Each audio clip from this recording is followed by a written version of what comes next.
voice can break the dark. A single spark ignites the heart.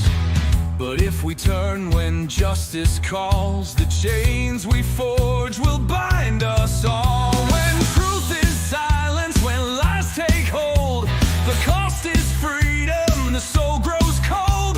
No one stands tall while another must fall. Freedom for one depends on freedom for all. We're mavericks of freedom, rebels in the fight, defending every voice, defending every right. For the moment we falter, the moment we stall, we lose our own freedom when we let others fall. You can't stand free while others kneel. When justice fades, it's freedom they steal. An innocent condemned, a crime unspoken, and with it the bond of liberty is broken. No tyrant rules without our consent. Oppression thrives where silence is spent. Stand for the weak, the silence the small, or freedom will crumble for us all. We're mavericks of freedom, guardians of the light, fighting for the truth, for what is just and right. For the rights of one are the rights of all. We rise or we fall by answering the call. Even those we may oppose deserve the rights we all uphold. For if we deny them what is fair, we build our own prison in despair. The fight's not easy, it never will be, but justice for one is the key to be free. We stand as mavericks, together we strive, defending the rights that keep freedom alive. We're mavericks of freedom, rebels in the fight, upholding every truth, protecting every right. When one is oppressed, we're all in the thrall. Freedom for one depends on freedom for all. So take a stand, let your courage rise. Defend the truth, don't compromise. For the soul of the world, the writing's on the wall. Freedom for one depends on freedom for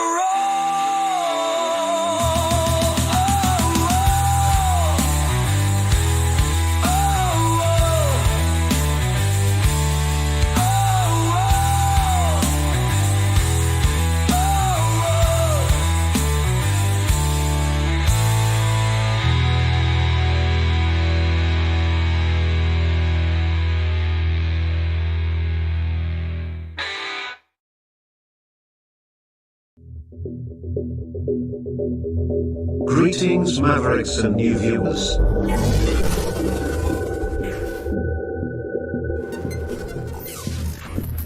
Tonight, direct and live from the Maverick News Network World Studios. This is Maverick News with Rick Walker.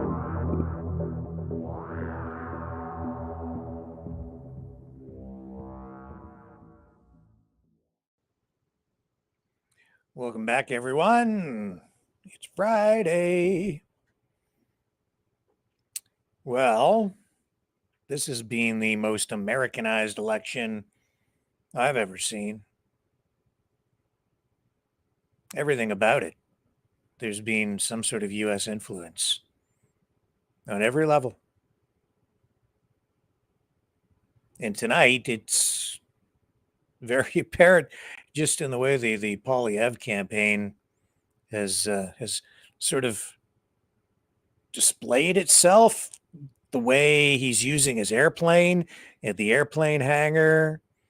Well, I'll show you what I mean. And Trump today making headlines again through this interview he did with Time magazine, where he says that he's not trolling Canada on this whole 51st state question.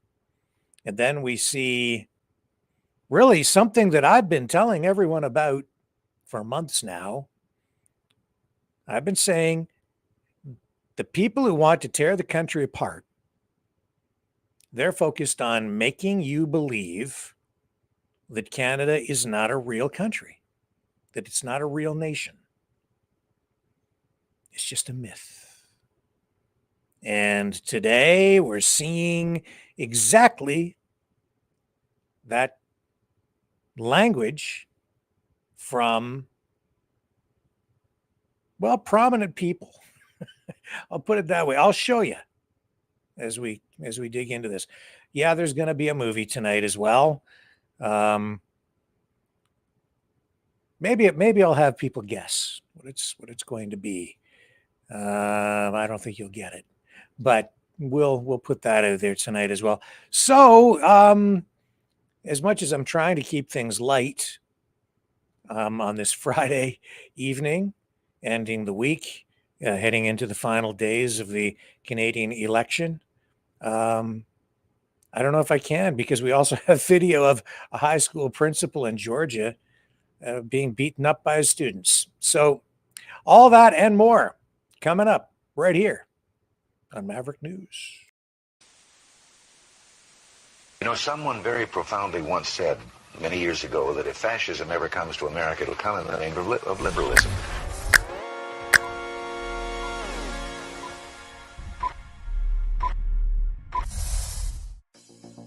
Well, I think it's time we ask ourselves if we still know the freedoms that were intended for us by the Founding Fathers. If we lose freedom here, there's no place to escape to. This is the last stand on earth. The entire world is watching. Every dictator, every crazy dictator in the world is watching.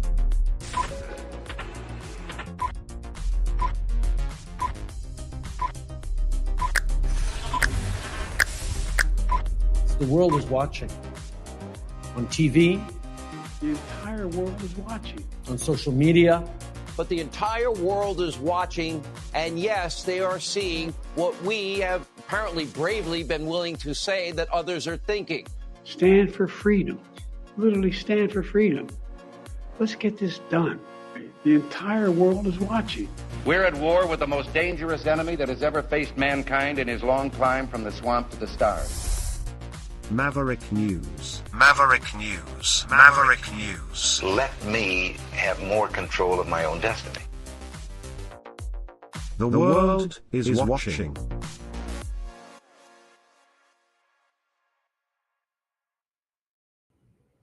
Okay. Now, you tell me, and, does this not just make you think of the Trump campaign and the way that he was using his airplane? You know where this really started was during the pandemic, when they were trying to prevent Trump rallies. He didn't care, and he kept going out, and he would fly in, and this is the way the Trump campaign was making the most efficient use of time. Pretty smart. They would fly into an airport, pull the Trump plane up to the hangar, and have the rallies inside the airplane hangars during the pandemic, with the plane in behind the stage where Trump would be speaking, and then the crowd in the foreground. Well, look at this and tell me, does this not look very much sort of the same? Here we go. I'm going to turn the audio down here because I don't want to get the copyright strike on the music. So they pull the airplane up. I believe this is in Calgary today. And people are like, oh, this is wild. It does inject real energy into the rally, and it makes it look big.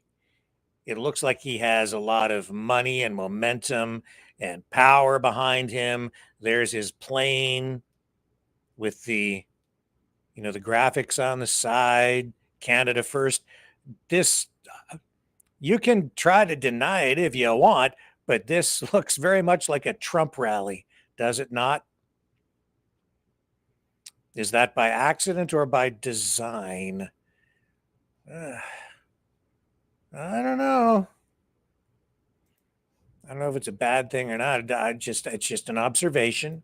Just an observation. It's All about style, baby. Okay, let's pick up some of what Poilievre actually said to see if there's any substance behind the Hey, style. are you ready for change?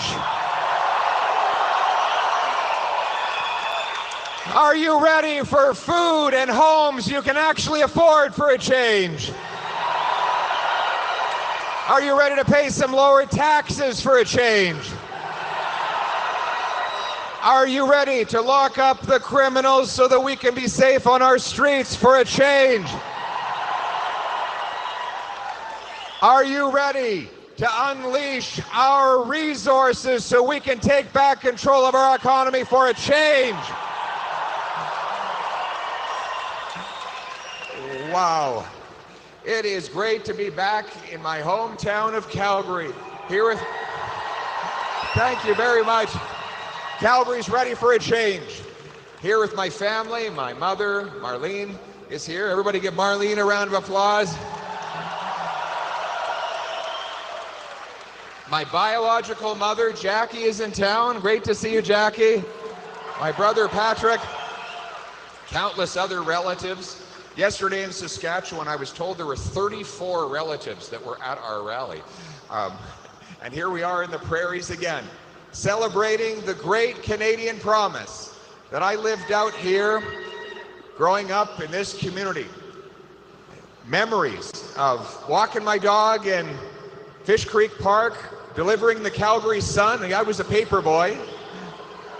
Working at the Calgary Stampede, picking up garbage, cleaning up the canteen, the countless other amazing memories and lessons that I learned right here in Calgary. But the most important lesson of all was that this is a country where hard work gives you a great life, where anybody, or it didn't matter if you started off at the top of the hill or the adopted son of 2 school teachers. If you worked hard, you could build an incredible future for yourself. You could become anything you wanted. That this prairie sky was the limit. And we all know that the prairie sky is the biggest sky in the world, isn't it? That was the promise of Canada. But that promise, after the lost Liberal decade, is broken. Housing costs have literally doubled. Crime, chaos, drugs, and disorder are overtaking our once safe streets. The government has attacked our biggest industries and pushed $500 billion out of our economy. And it's going to get a lot worse if, God forbid, the Liberals get a 4th term. Just today, Mark Carney went to a steel mill to announce that he wants to jack up the industrial carbon tax on steel. That's his plan. Yeah, he actually said the carbon tax on steel would be good for the steel industry. Remember, that sounds an awful lot like when Justin Trudeau told us that a carbon tax at the pumps would be good for your pocketbook. We all know that turned out to be a lie. Now Mark Carney is repeating the same lies on this and other things in order to distract Canadians from the lost Liberal decade. He not only wants to continue Trudeau's identical policies of overspending, overtaxing, and blocking our industries, his platform, which was originally written for Justin Trudeau, calls for $130 billion of additional uncosted spending, bringing the total planned debt that Liberals would add over the next 4 years to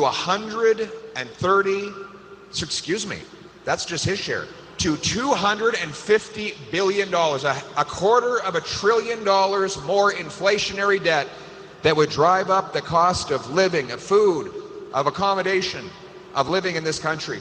My friends, we cannot afford a 4th Liberal term. Canada needs change. Change. Change.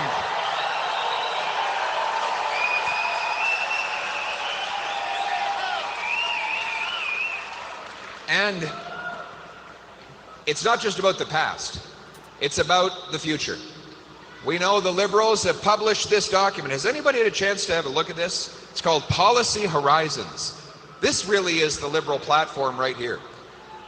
This is what the government of Canada predicts that life will look like in 15 years if things continue on their current track. They say social mobility will be almost unheard of in Canada. People will no longer be able to get ahead through their hard work, and more likely, they will be falling behind. In 2040, owning a home is simply not realistic, they predict. They further go on to say that the economy could shrink and become even less predictable. Finally, they say that we'll be headed towards an aristocracy. That's their word, not mine. As money and wealth are concentrated in the hands of a shrinking class of privileged insiders. And it will get so bad, they say, that people will no longer be able to afford to go to a grocery store. They'll have to hunt, fish, and forage on public lands in violation of government regulations just to stay alive. My friends, this is what the Liberals say they have in store for us. I encourage every Canadian to go and read this report, Future Lives, Social Mobility in Question. Look at the section called More Snakes Than Ladders. That is not the future we need. That is not the future we will have. What we need is to bring home change and hope for every single Canadian.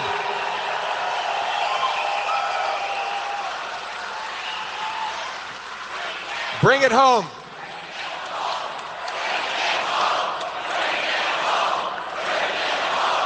Did we lose this?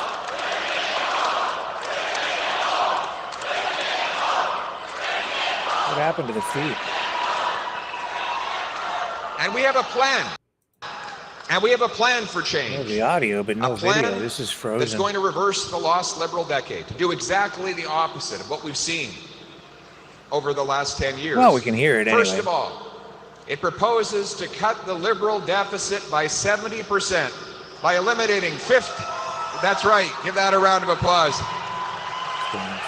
We are going to cut $54 billion of bureaucracy, consultants, foreign aid, and other wasteful spending to bring down the inflationary deficits. We'll put that money back in your pockets. We believe that hard work should actually pay off. You shouldn't be punished for the crime of working hard. You should have reward for putting in those long hours, for helping your family. Right now we have something, it's a fine for the crime of hard work.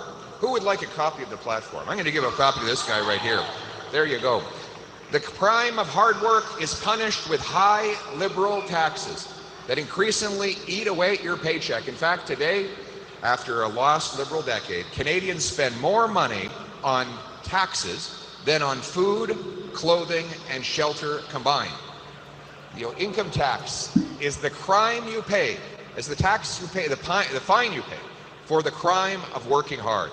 We can no longer afford these taxes, and that's why Conservatives will cut your income tax by 15% so hard work pays off for a change.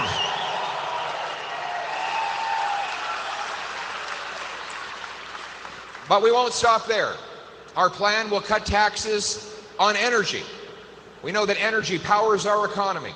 The Liberal carbon tax has crippled us over the last several years. We know that Mr. Carney says the tax should go up on industry, and we know they'll put it back at the pumps the day after the next election if, God forbid, they get a fourth term. Not Conservatives. We know that energy is necessary, energy abundance, energy wealth, and that is why Conservatives will axe the entire carbon tax for everyone, for real, for a change.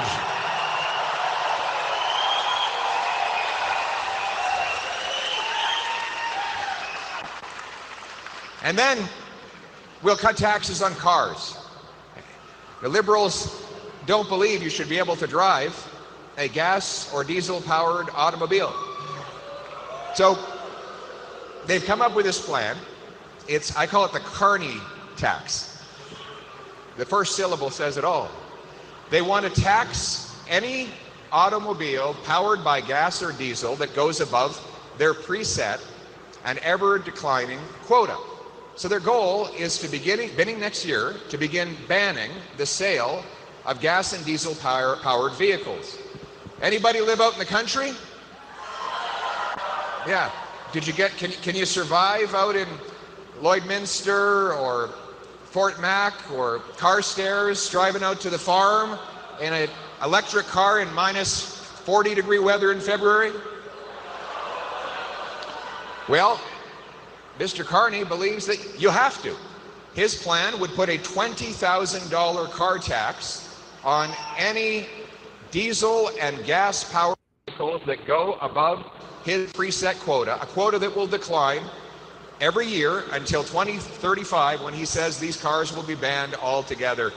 Conservatives will axe the Carney tax. We will put you back in the driver's seat and let you decide what car to drive. For a change.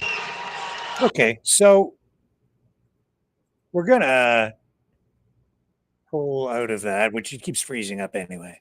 But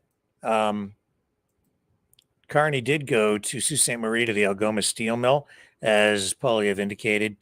We're going to run some of that clip for you now so you can assess for yourself what Carney said. And I haven't listened to this yet, so this is a first for you as it is for me. Il menace nos travailleurs. Well, I think it's a first for Il you. menace les économies de nos retraités. President Trump, his words and actions, he wants to divide us because dividing us would make his job easier. He's trying to break us so that America can own us. And that will never happen. We will stand with the auto workers, with the forestry workers, the aluminum workers, and above all, the steel workers. We will stand with every single Canadian worker targeted by President Trump's attacks on our country. We will stand with you.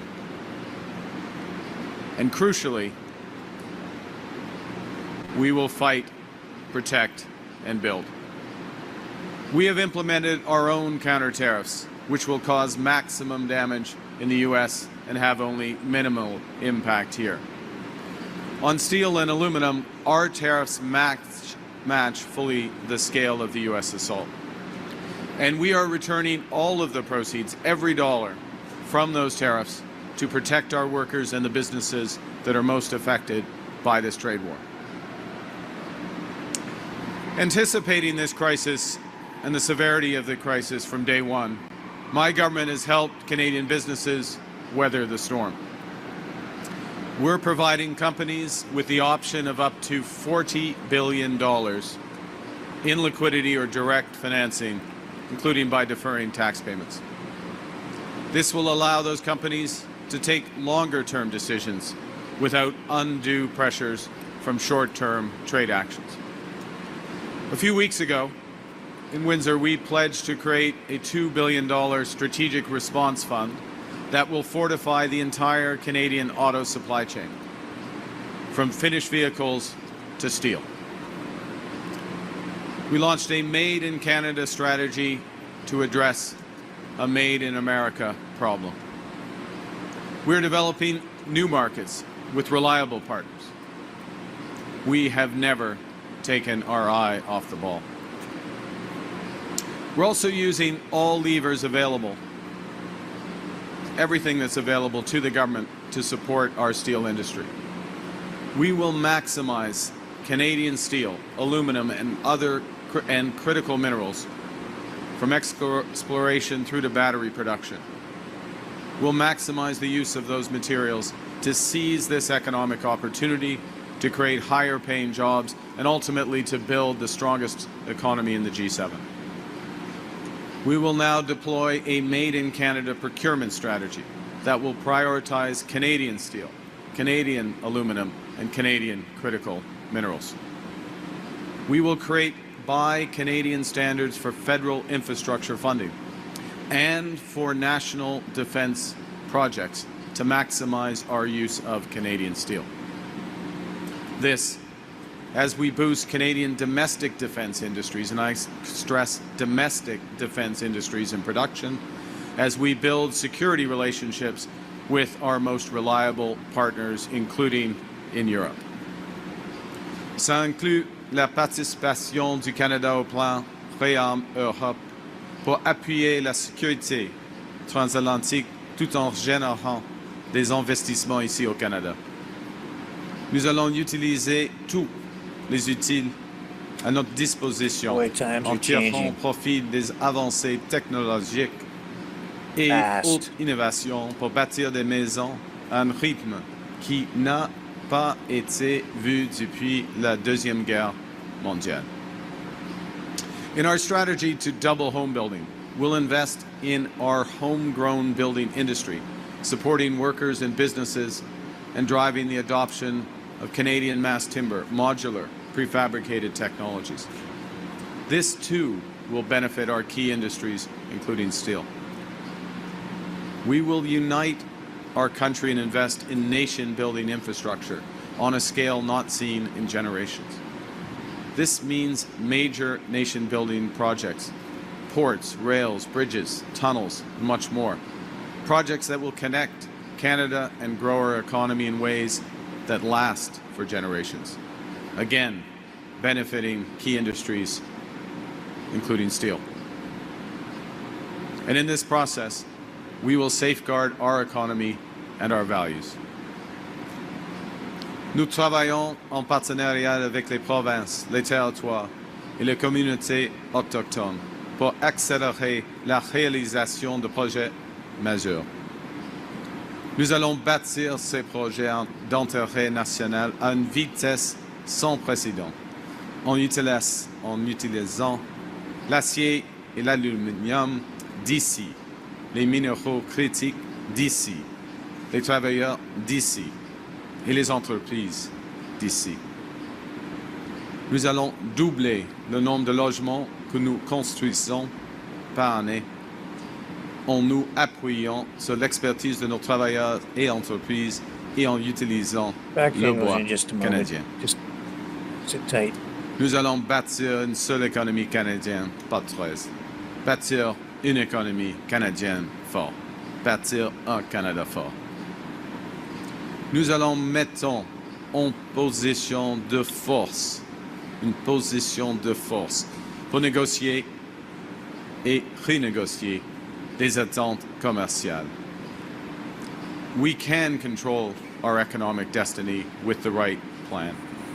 A plan that uses overwhelming force to overcome the anxieties that people naturally feel, to break through the fog of uncertainty that businesses face, and above all, to replace what the crisis is taking away. As the private sector retreats, government needs to step up to provide direction, to catalyze action and investment. And that's what our plan to build Canada strong will do. Pierre Poilievre has no plan to stand up to President Trump. He's literally grasping at straws as Canada faces the gravest crisis of our lifetimes. He's pledging to end childcare, dental care, pharmacare, the CBC. He's ignoring the investments we need to build the strongest economy that works for everyone. He's offering Canadians instead a fantasy of fiscal tricks and phantom growth. In contrast, we will catalyze up to $500 billion in investment and create a total of up to $20,000 in economic value for every Canadian over the next 5 years. Because, unlike Pierre Poilievre, I've managed budgets before. I've managed economies before. I've managed crises before. This is a time for experience, not experiments.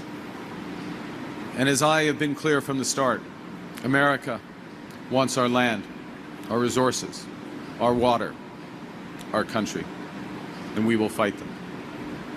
Because we know that in a crisis, you have to prepare for the worst, not hope for the best. You must build forward, not cut back. In a crisis, you need bold action, not tired ideology. And above all, in a crisis, we need to bring people together, not pull them apart. Le choix devant nous ne pourrait pas. Okay. So let's cut to the chase here and get to his comment on the steel. I did find an isolated clip, which I can share with you here. This is what Poilievre is referring to. I'm going to run this, and I haven't had time to preview it, but I'm hoping it isn't taken out of context. Well, there's a looming trade war with the United States and the industrial carbon tax in place. I'm wondering if in your plans to support Canadian industries, you would consider exempting companies from the industrial carbon tax, particularly like ones like Algoma Steel, which are actively working towards having greener technologies in place in the near future. So what's happening is that there's a couple things here. One is that there's a value to that industrial carbon tax in the predictability of that tax and the certainty around. It encourages the types of investments that help companies such as Algoma leapfrog their competitors, and leapfrog in many cases their American competitors, but international competitors. Well, there's a looming trade war with the United States. I don't like that. I don't think we've got the full clip. There's something, I don't like it. Let's take a little break. I'm going to try and cue up the section of the raw interview so I can hear exactly what he said. Stay with me.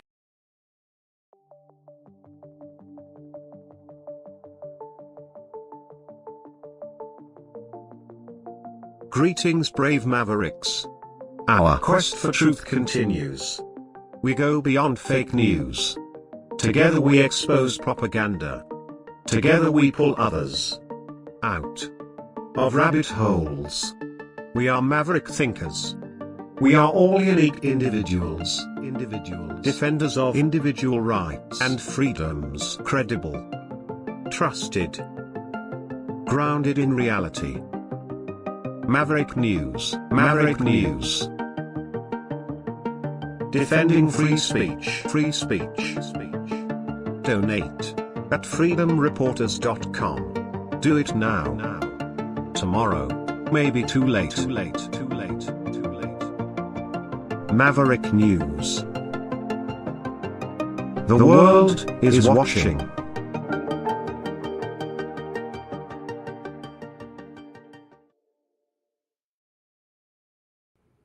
Okay, let's go to the Q&A with media, and I just want to make sure we're not getting some distorted clip, okay? So because I want you guys to have full context so you can make your own assessment. Making big polluters pay for the adoption of green technologies to make up for the lost emission cuts from getting rid of the consumer carbon price. Yes.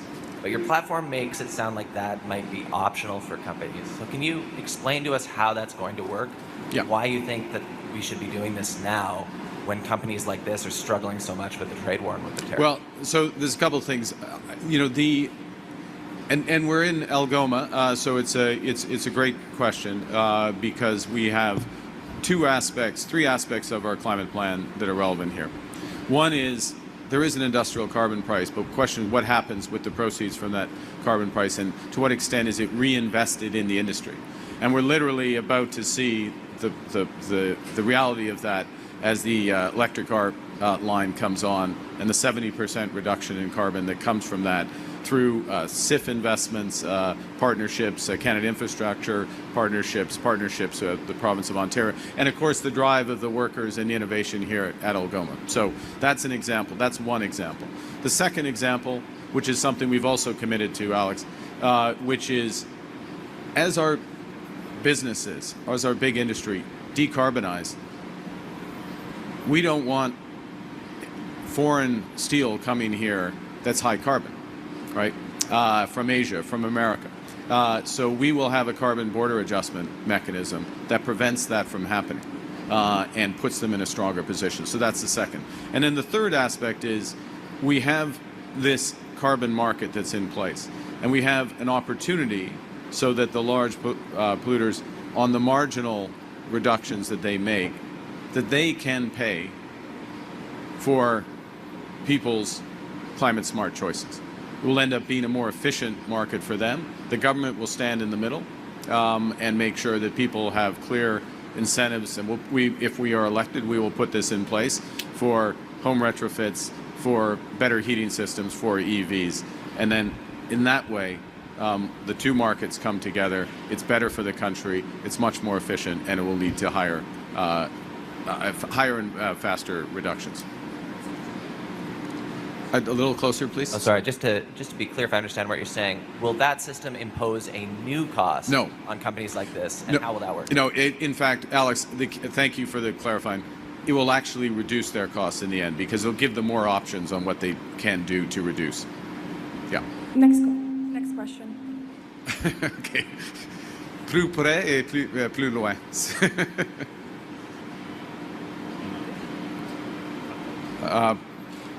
Check, 1, 2. Merci. Bonjour. Bonjour. Pour revenir sur votre conversation que vous avez eue avec M. Trump le 28 mars, vous vous êtes défendu hier, M. Okay, let's see if we can get past this French since we're an English program. Here we go. Here we go.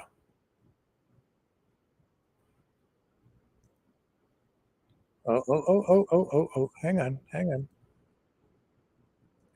Okay, this is where he's talking about that phone call with Trump in more detail that he had. Oh, hang on. The context, this is about the what's phone call. most important in a discussion, a meeting, is the conclusions of the meeting.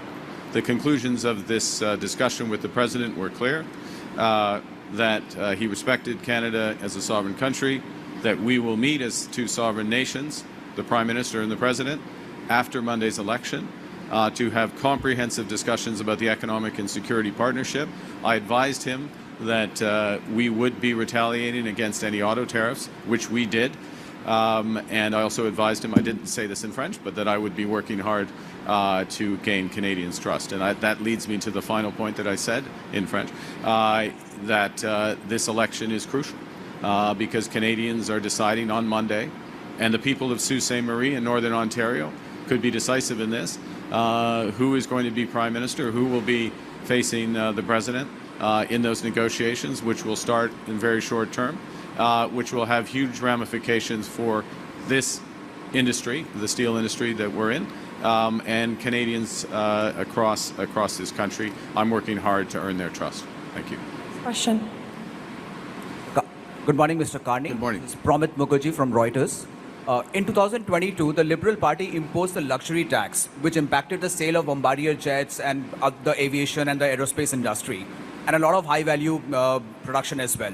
Since you are trying to promote high-value production, Canadian manufacturing, steel, aluminium, is that something the Liberal Party or you as a Prime Minister will look at revoking or removing? It's an interesting question. I'm going to give you a straight answer. It's not something I've looked directly at. Where we have concentrated our efforts is where will we have the maximum impact? So let me give you an example to that. Some of you sat through what maybe was the least interesting speech that I've given, and I know there's competition for that, but which was about defense procurement and the change to our defense procurement mechanism so we can be much faster and we can be much more Canadian in our defense procurement. Because we are literally going to be spending over $100 billion in defense procurement over the course of the next 5 years. And almost all of that money has been going south of the border. We want much more of it to go north of the border, including back up into Canadian steel. So you see the opportunities. So where we've focused is where we can have a maximum impact. And the question you ask is, yes, right on the margin, but in the grand scheme of things is not, if I may say, that important, and so I haven't looked at it. We haven't looked at it yet. Thank you. Prochaine question. Bonjour, Monsieur Carney, Mélanie Oui, Marquis bonjour. de La Presse. J'ai deux questions Okay. pour le prix d'une. And again, we're going to pull this down and try to get to the English portion.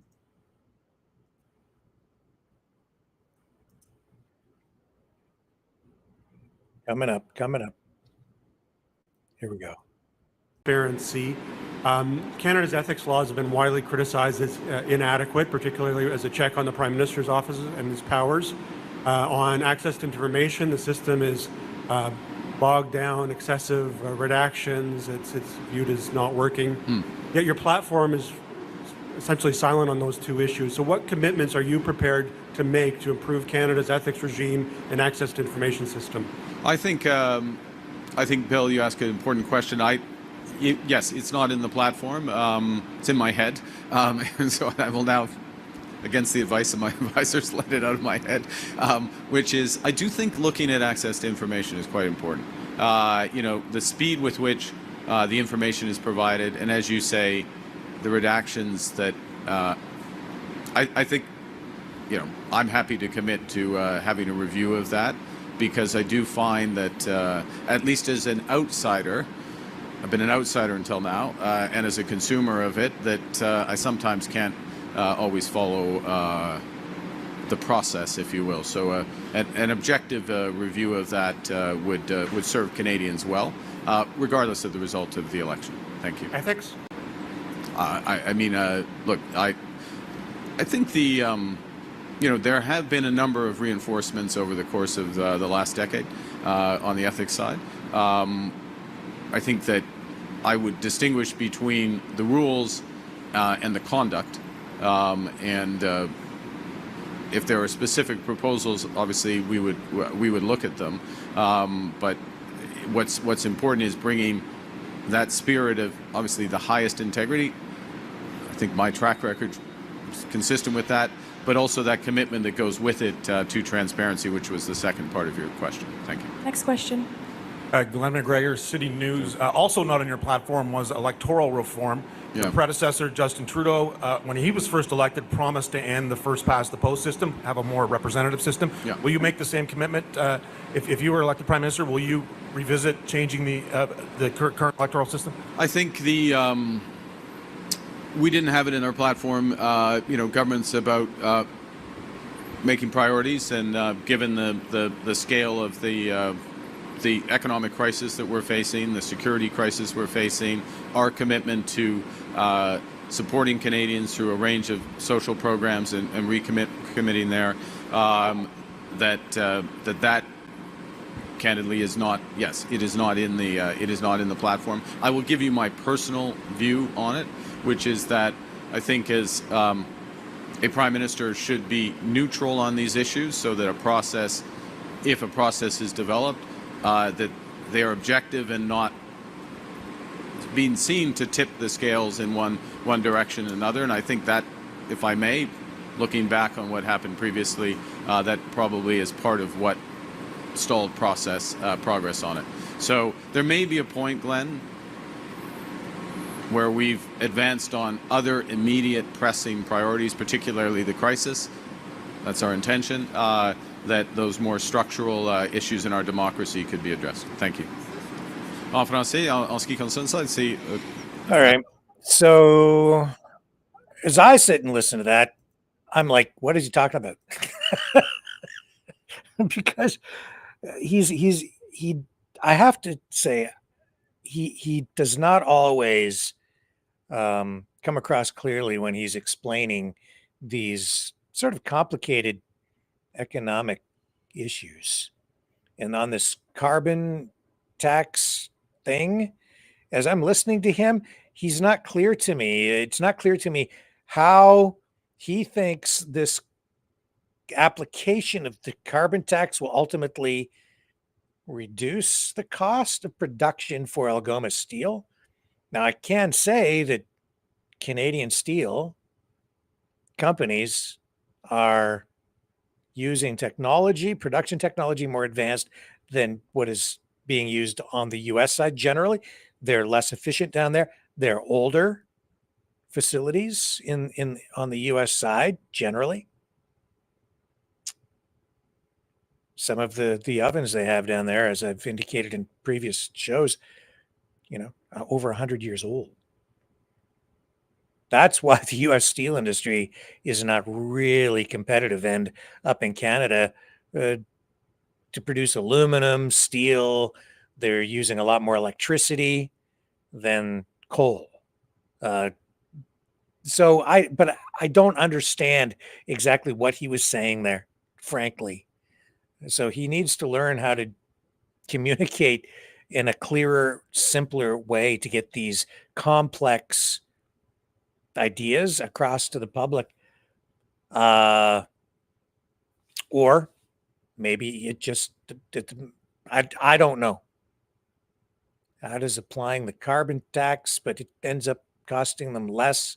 I can see it if they're getting rebates back, but honestly, couldn't quite clue in on it. And that's where I'm at with that. So I need to look at all that again. That left low-hanging fruit for Poilievre today, didn't it? So the Conservatives are able to capitalize on it and hammer him with social media posts today saying that it didn't make sense, which it's vague. So he lost on that front.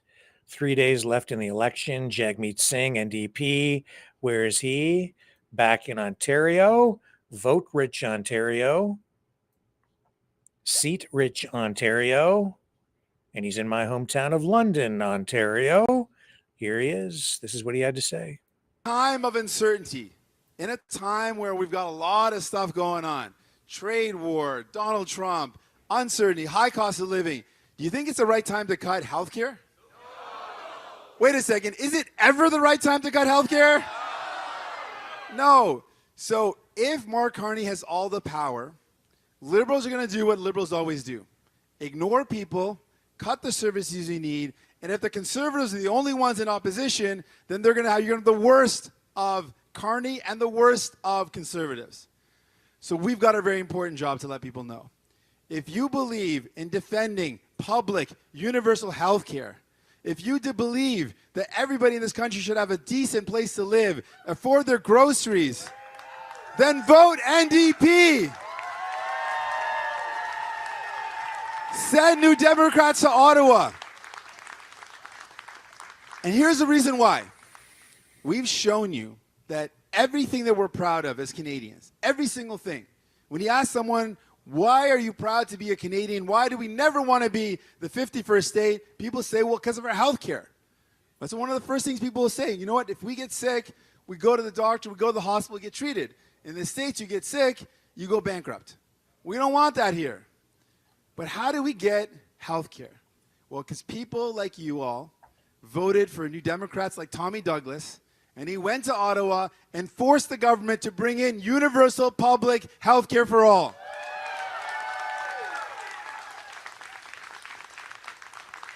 In fact, pensions, old age security, employment insurance, each one of these things happened when New Democrats had power and forced the government to deliver.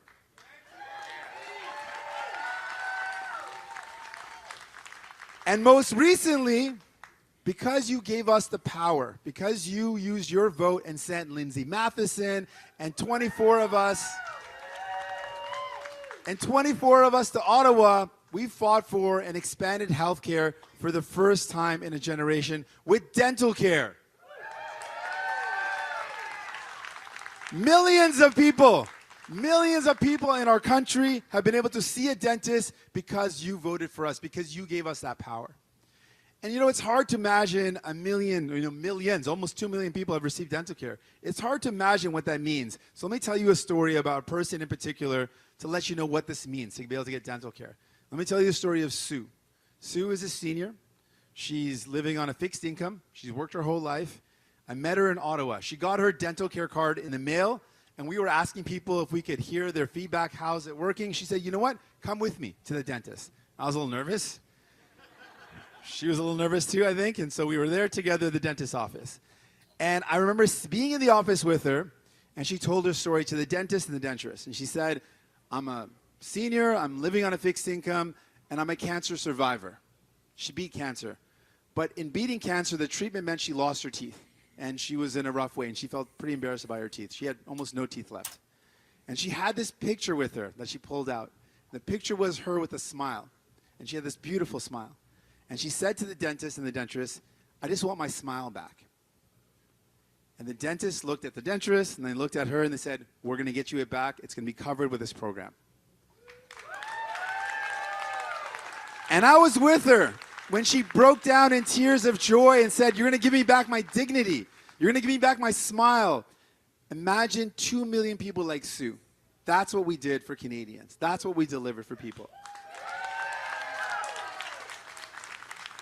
When we have power, we use it for people. When we have power, we deliver for people. I'll tell you one more story. There is one of the first meetings I did when I first became leader. It was back when the center block was still open. Now it's shut down for like 15 years. So we're at the center block, and I was a meeting with a young boy, 10-year-old, and his dad. And he came into my office, sat down, we had a chat, and he was telling me about his disease. He's type 1 diabetic, so it means he was born with diabetes. And he was telling me how he's got to do blood tests and injections and watch his blood levels, and if he doesn't, he might die. I'm like, wow, 10-year-old kid, just casually talking about that he might die. I'm like, what's that like for you? He said, oh, I'm fine. I got this. But there's one thing I'm worried about. I'm like, what is it? He said, I'm worried about how much my medication costs my parents. 10-year-old kid was worried about being a burden. I'm like, listen, I'm going to fight like hell. I probably didn't say hell because he's a little kid. I'm going to fight as hard as I can to make sure you don't feel like a burden anymore. And then he left the office, and I thought, I'm going to fight, but I don't know if I can deliver that. It's a huge thing. Promise made, promise delivered. We have 3 provinces. One more time. We have 3 provinces where we have signed an agreement where everyone in BC, Manitoba, and PEI will get free diabetes medication and devices because of New Democrats. Now we know there's a lot more that needs to be done. We know that people need help with their rent, so if you want to see national rent control to protect renters, vote NDP. We know people are hurting with the cost of groceries. So if you want to see a price cap on food essentials to bring down food and take on the corporate grocery store giants, vote NDP. If you want to see our healthcare not just defended, but we invest in hiring more family doctors, more nurses, more frontline healthcare workers, so everyone in our country has access to a primary care provider, vote NDP.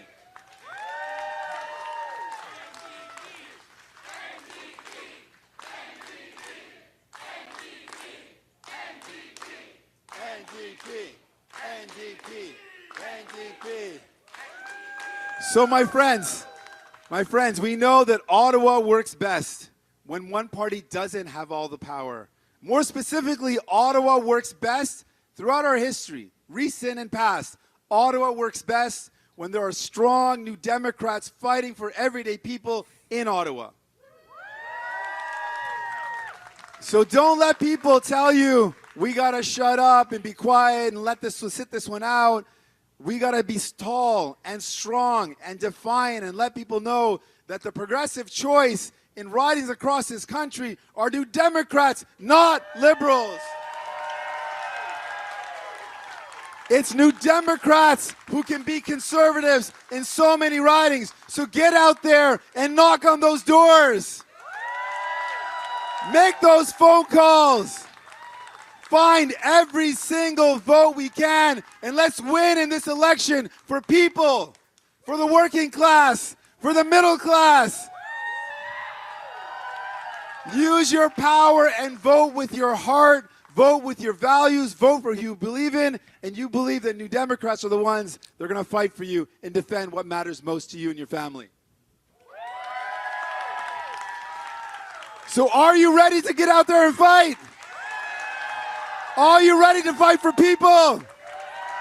Are you ready to take on the powerful and lift up everyday folks? Let's get out there and do it. Let's do it. Okay. We'll see if they survive the election on Monday, because the polls are not looking too good for the NDP.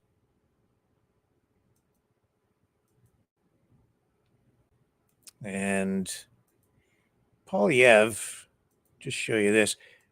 After he was out in Nanaimo today too, BC.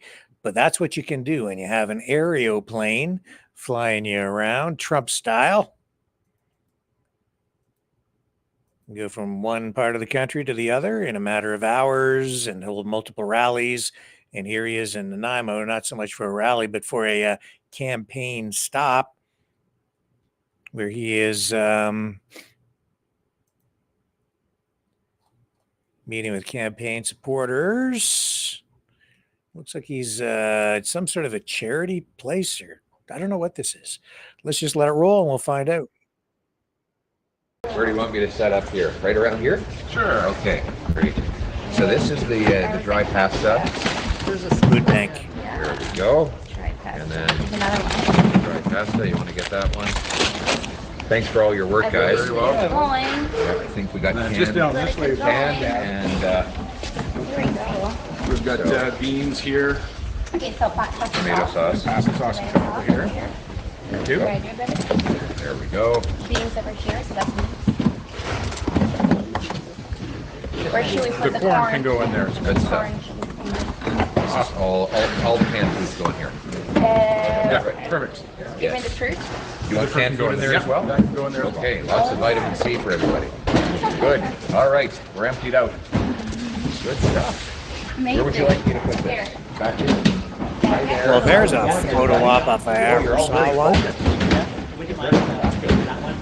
There was a little hamper back there that I was supposed to take. By the time I got there, one of your crew had already grabbed it.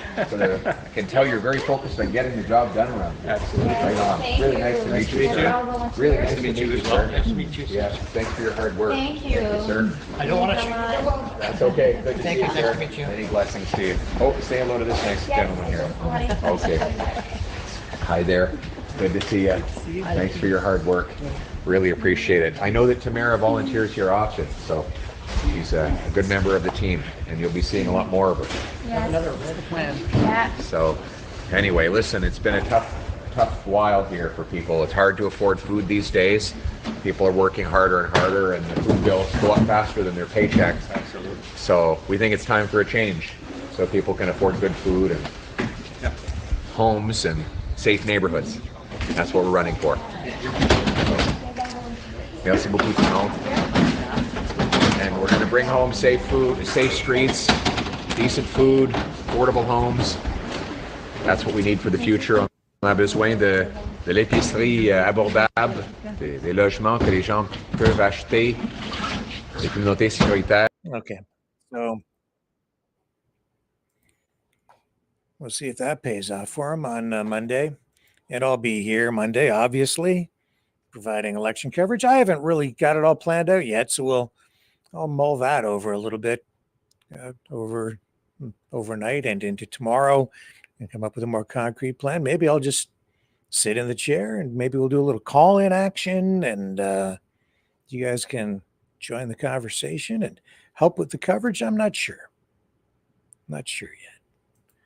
Let's take a little break. We'll come back and then we'll dig into some other top news today. I'll be right back after this.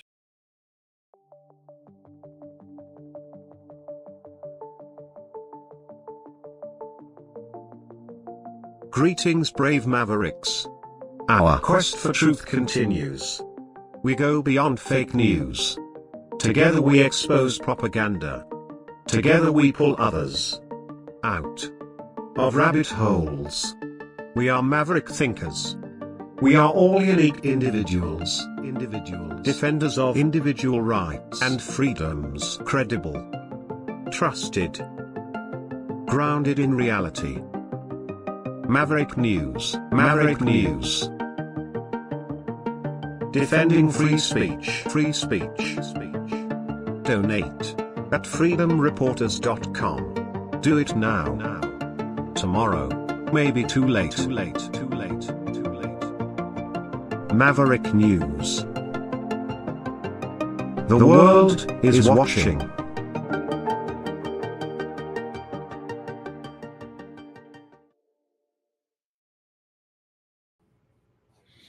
All right. So this is something that I wanted to touch on last night, but we didn't get to it. I just wanted to briefly mention the attack on Kyiv. 12 people killed in a Russian attack involving, I believe it was, how many missiles did they put into the city? I think it was 9. and over 100 drones. I think that's what it was. We've got some images here to share with you tonight from that attack. And then actually, Trump was posting right after that, saying, Vladimir Putin, stop the attacks. It's ridiculous, frankly. Власне, що сьогодні відбулося.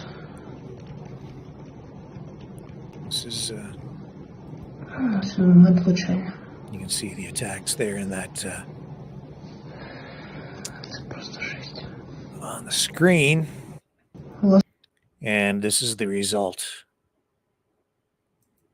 And 80 people, in addition to the 12 people killed, civilians, 80 people injured. And it's pretty clear this thing is not over. It was one of the deadliest attacks on Kyiv since July of last year.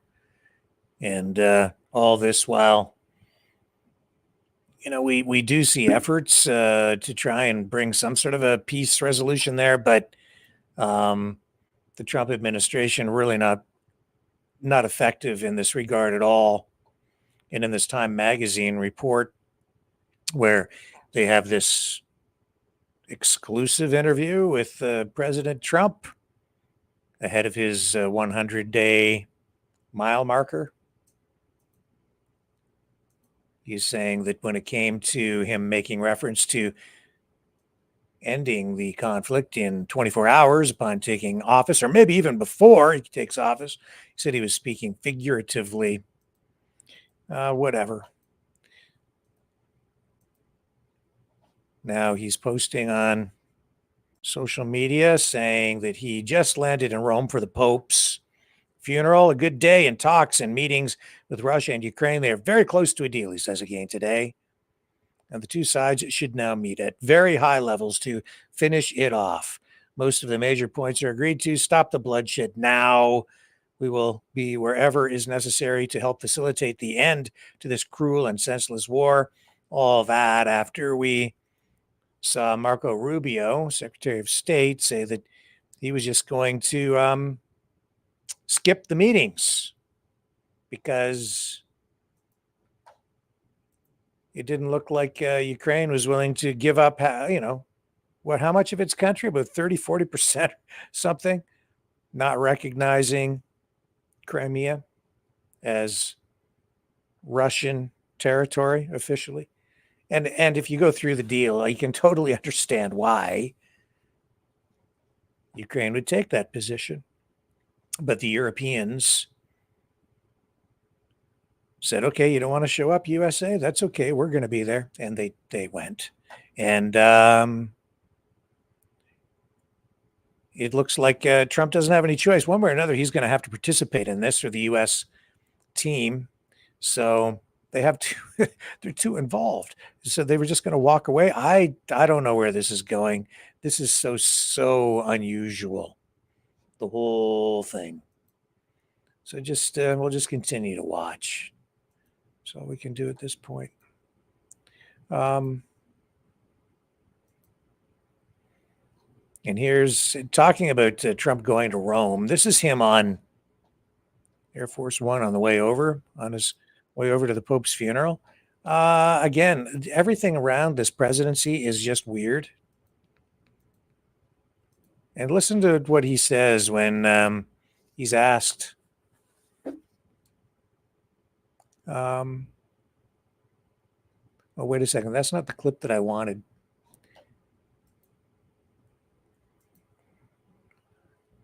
Hang on. He's asked about going to the funeral. Do I have it? Or did I lose the clip? Here we go. This is the one I want. Yeah, going to the Pope's funeral. And this is just... Somehow he manages to make it all about him. The answer. Here we go. Listen to the way he talks. Why did you feel it was important to go to the Pope's funeral? just thought it was out of respect. You know, I won the Catholic vote, and I think it's the first time that ever happened where a Republican won the vote, and I won it by a lot. And, you know, I have a great relationship to the Catholics. Very simple. What do you think of it? But I won the Catholic vote. We got 56% of the vote. I don't know why we didn't get more, actually. I don't know how they got any. But we did well with the Catholic vote, and my relationship is very good. So therefore, you know, I think it's appropriate. It's just, why are you going to the Pope's funeral? Because we won the Catholic vote. Like, I understand the politics behind winning the Catholic vote and how difficult that can be for him. But to connect winning the vote to going to the Pope's funeral, that's not why you go to the Pope's funeral. You go to the Pope's funeral because it's the right thing to do, out of actual respect, not for the people who voted for you so much as respect for the Pope and people of faith. And because that's not because they, you know, it's not payback for having people vote for you. Well, if they hadn't voted for me, I wouldn't have gone. Oh man. What can I say? It just gets stranger every day. What a weird guy. What else do we have? Speaking of weirdness, you know, back to Canadian politics for a moment. Yves-François Blanchet, Quebec separatist, today comes out. And how does he refer to Canada? As an artificial country. Now, you see, I've been saying for some time, people who want to blow the country apart, they have said, and this actually goes back to Major Vallely, if you are familiar with that story that we did here. He indicated that the key to having Canada fly apart and disintegrate is to convince people that the country is not real. And that is what you're getting from these sovereign citizens, from separatists. It's a recurring theme in their narrative that Canada is not real, that it's a myth. Well, that the idea that Canada is a myth can actually be easily debunked. The people who watch the videos or listen to the narrative generally can't get past the confusing information that is laid out, and it's finding its way into the rhetoric of some of Canada's actual leaders who are separatists. Yves-François Blanchet, Bloc Québécois, he's there in Parliament to represent, well, the separatist movement in Quebec, which is to say that he's in Parliament trying to destroy the country by having Quebec eventually separate or work in partnership with Canada. But this talk that he uses here ties right into all of this Canada is not a real country crap that they feed off it. Yesterday you said that you were an MP in a foreign parliament. Yeah. You are working pretty hard to hold the balance of power of that parliament. Isn't it this the definition of foreign interference? We are, either we like it or not, part of an artificial country with very little meaning called Canada. Many people in Canada write to me and say, we'd like to have the same as Quebec has. As long as we're part of it and we get elected in this parliament, we are entitled to any right and privilege and opportunity being provided by the persons who vote. And I will relinquish none of them. And if it's a foreign parliament because this nation is not mine. I don't feel more at ease in the Canadian Parliament than Mrs. Smith would feel at ease in the Assemblée nationale du Québec. Huh.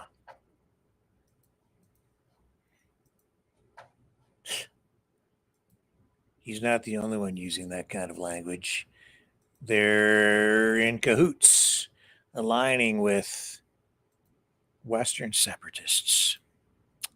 Yeah. If you're upset because of that ongoing Canada is not a real country, Quebec separatist sentiment, if you're tired of that and you're not comfortable and you don't like it, I don't know why anybody would be more comfortable or comfortable in any other way with what's coming out of the West, because they're echoing each other.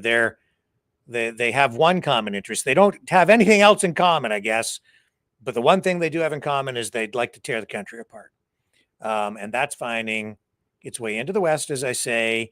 And even people are kind of like still, well, you know, maybe we could still look at, you know, finding a way forward and reconciliation or counseling or something. They keep comparing it to like a bad marriage. But here's Keith Wilson. I would definitely describe him as a Western separatist from the Justice Center for Constitutional Freedoms, lawyer. Masks coming off. And Keith Wilson, this lawyer, making it pretty clear where his views lie, which is to say that he'd like to see Alberta pull away from Canada, and he's ramping that up and sharing all kinds of media posts like this one, where again, what does he say here in his post? Let's just, I'll read it to you. He says, and I'll show you on the screen. With this post, he says, is Alberta still loyal to a Canada that doesn't exist? Many feel the Canada they once cherished is a myth, shattered by years of neglect and recent betrayals. It's time to question what this nation truly stands for and where Alberta fits. Alberta independence.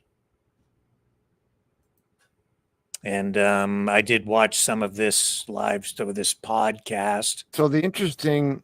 This is a Bruce Party and Lawrence Solomon. There's an interesting tension in Alberta between loyalty to Canada and the desire to be independent. And that's understandable. You're part of a country and you've thought of yourself as a citizen of that country. But my question for Albertans is, at this moment in time, what is it that they believe that they would be loyal to or defending? I mean, what is the Canada that you think you belong to? Because the experience of an awful lot of people very recently, especially during COVID, was that the country that they thought they lived in does not actually exist. It was a thing they carried around in their heads. And I would have thought that the way Alberta has been treated over time would have demonstrated to Albertans that whatever it was that they thought Canada was, it actually isn't that at all. Well,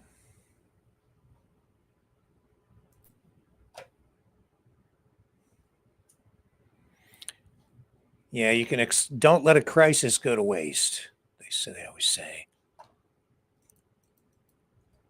And some people are certainly making the most of the pandemic, and they continue to do that. And when I was going through that period of time, as you were, for me, it's always been about getting back to where we need to be as a country, fixing the things that allowed the government overreach, not destroying the country. You don't save a country by destroying it. And I'll say this, these people who keep saying things like that, they're saying that they're not telling you what to expect on the other side. What's it really going to look like on the other side? They're promising you a tax breaks, but they're not giving you the full picture. And I've heard also people saying things like, and I think it might have been that gentleman right there, and another podcast saying, don't ask what it's going to look like. We're getting into undiscovered country territory. We just have to move forward. That's a very dangerous thing, I would say. You don't know where you're going. You're just going to destroy what you have in favor of something that you don't know.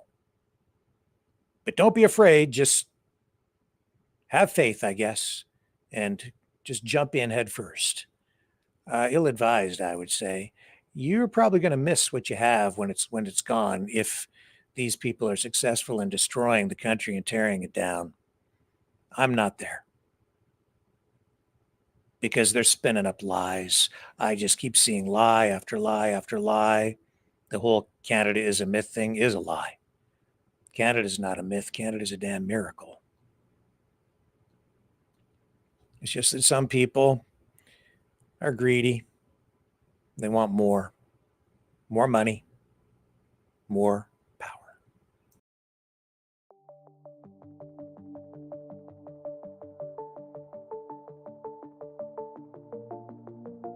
Greetings, brave Mavericks. Our quest for truth continues. We go beyond fake news. Together we expose propaganda. Together we pull others out of rabbit holes. We are maverick thinkers. We are all unique individuals. Defenders of individual rights and freedoms. Credible. Trusted. Grounded in reality. Maverick News. Maverick News. Defending free speech. Free speech. Donate at freedomreporters.com. Do it now. Tomorrow may be too late. Maverick News. The world is watching.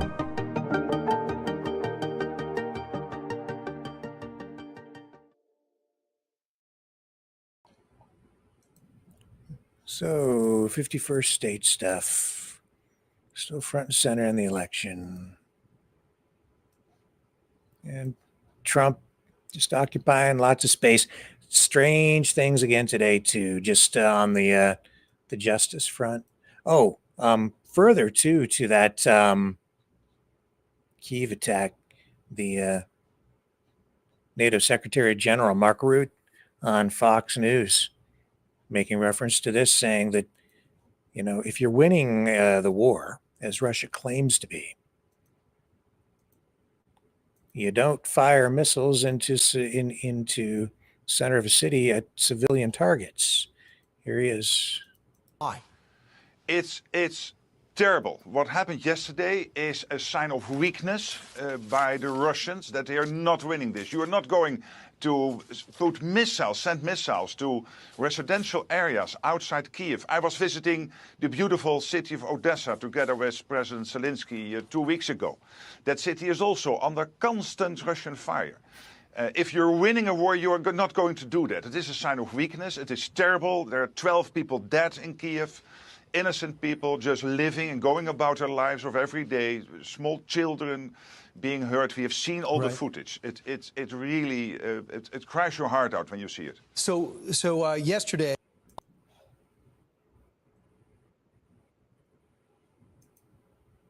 And then we're seeing as well this story about the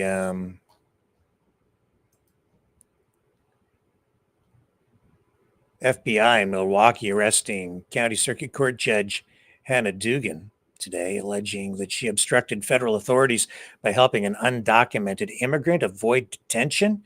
Authorities claim Dugan escorted the individual and his defense attorney through a non-public jury door at the Milwaukee County Courthouse.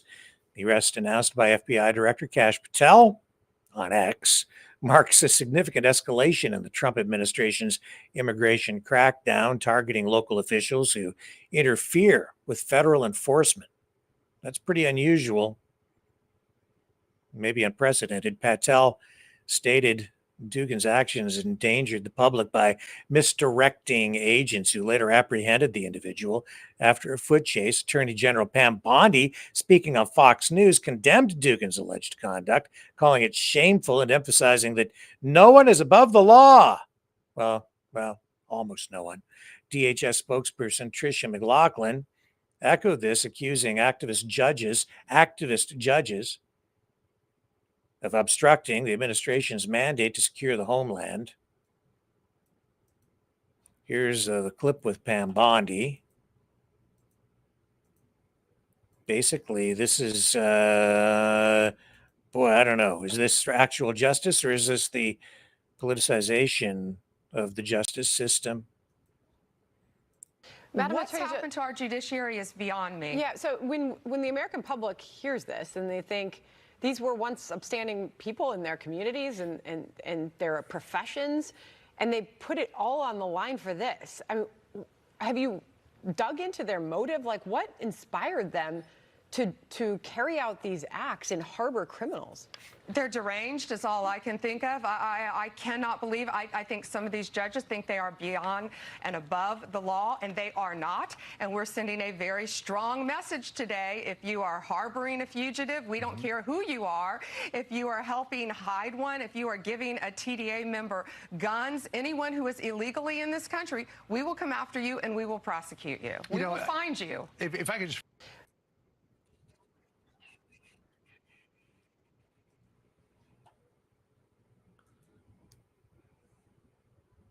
This is a showdown between Trump and the judiciary. This is a legal tug of war, an arm wrestle. Who has the real authority? Who is the law?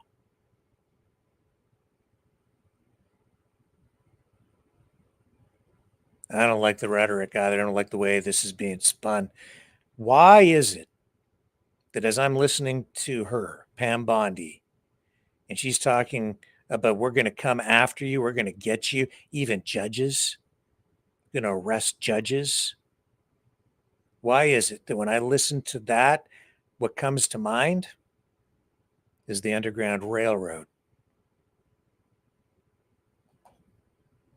This is really, really disturbing stuff. I knew that things were going to get ugly when they were talking about mass deportations. I said this even during the election. I said, what is it going to look like?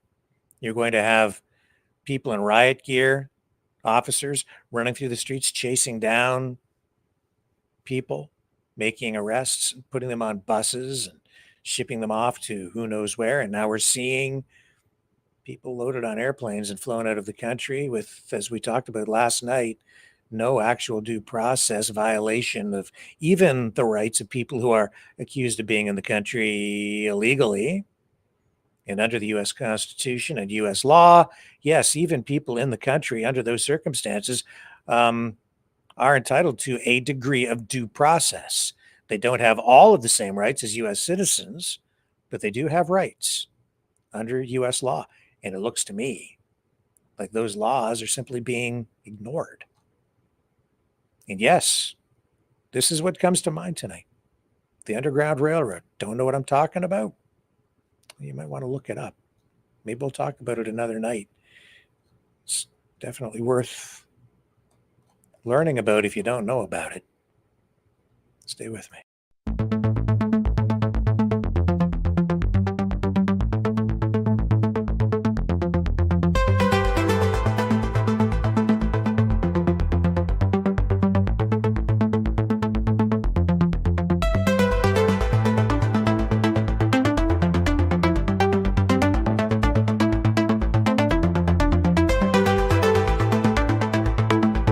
Maverick News.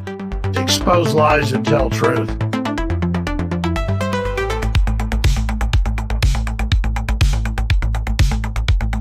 The world is watching.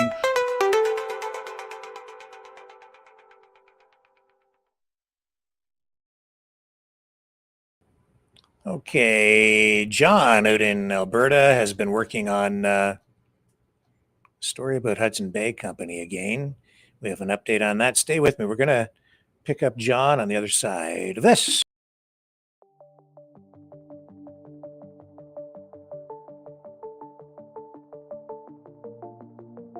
Greetings, brave Mavericks. Our quest for truth continues. We go beyond fake news. Together we expose propaganda, Together we pull others out of rabbit holes.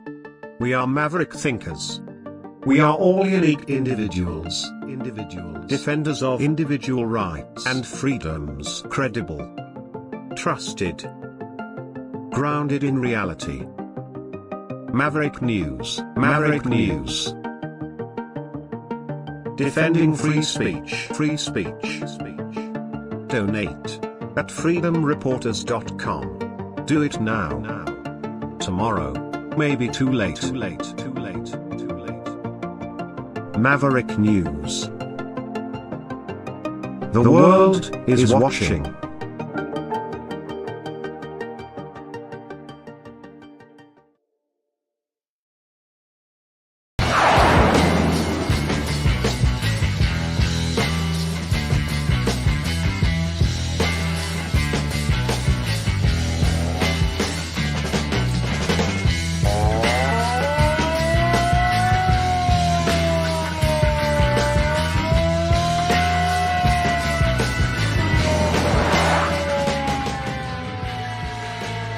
Maverick News.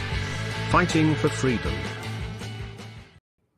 All right, ladies and gentlemen, I am back, and John Rimby out in Rimby, Scott John in Alberta is joining us live. Here we are, sir. How are you tonight, John? Well, good evening, Rimby John from Western Canada, Rimby, Alberta, Pierre Poilievre country, Calgary, Trump style. It's your minion from Alberta calling in, sir. Your minion. Minion. Yeah, okay. Well, let's not get into that stuff. That's too negative tonight. Let's stick to the news of the day, which is this Hudson's Bay story, I guess, right? Because you've been back on the scene and sending us some more photos and stills and images from what mall was that you were at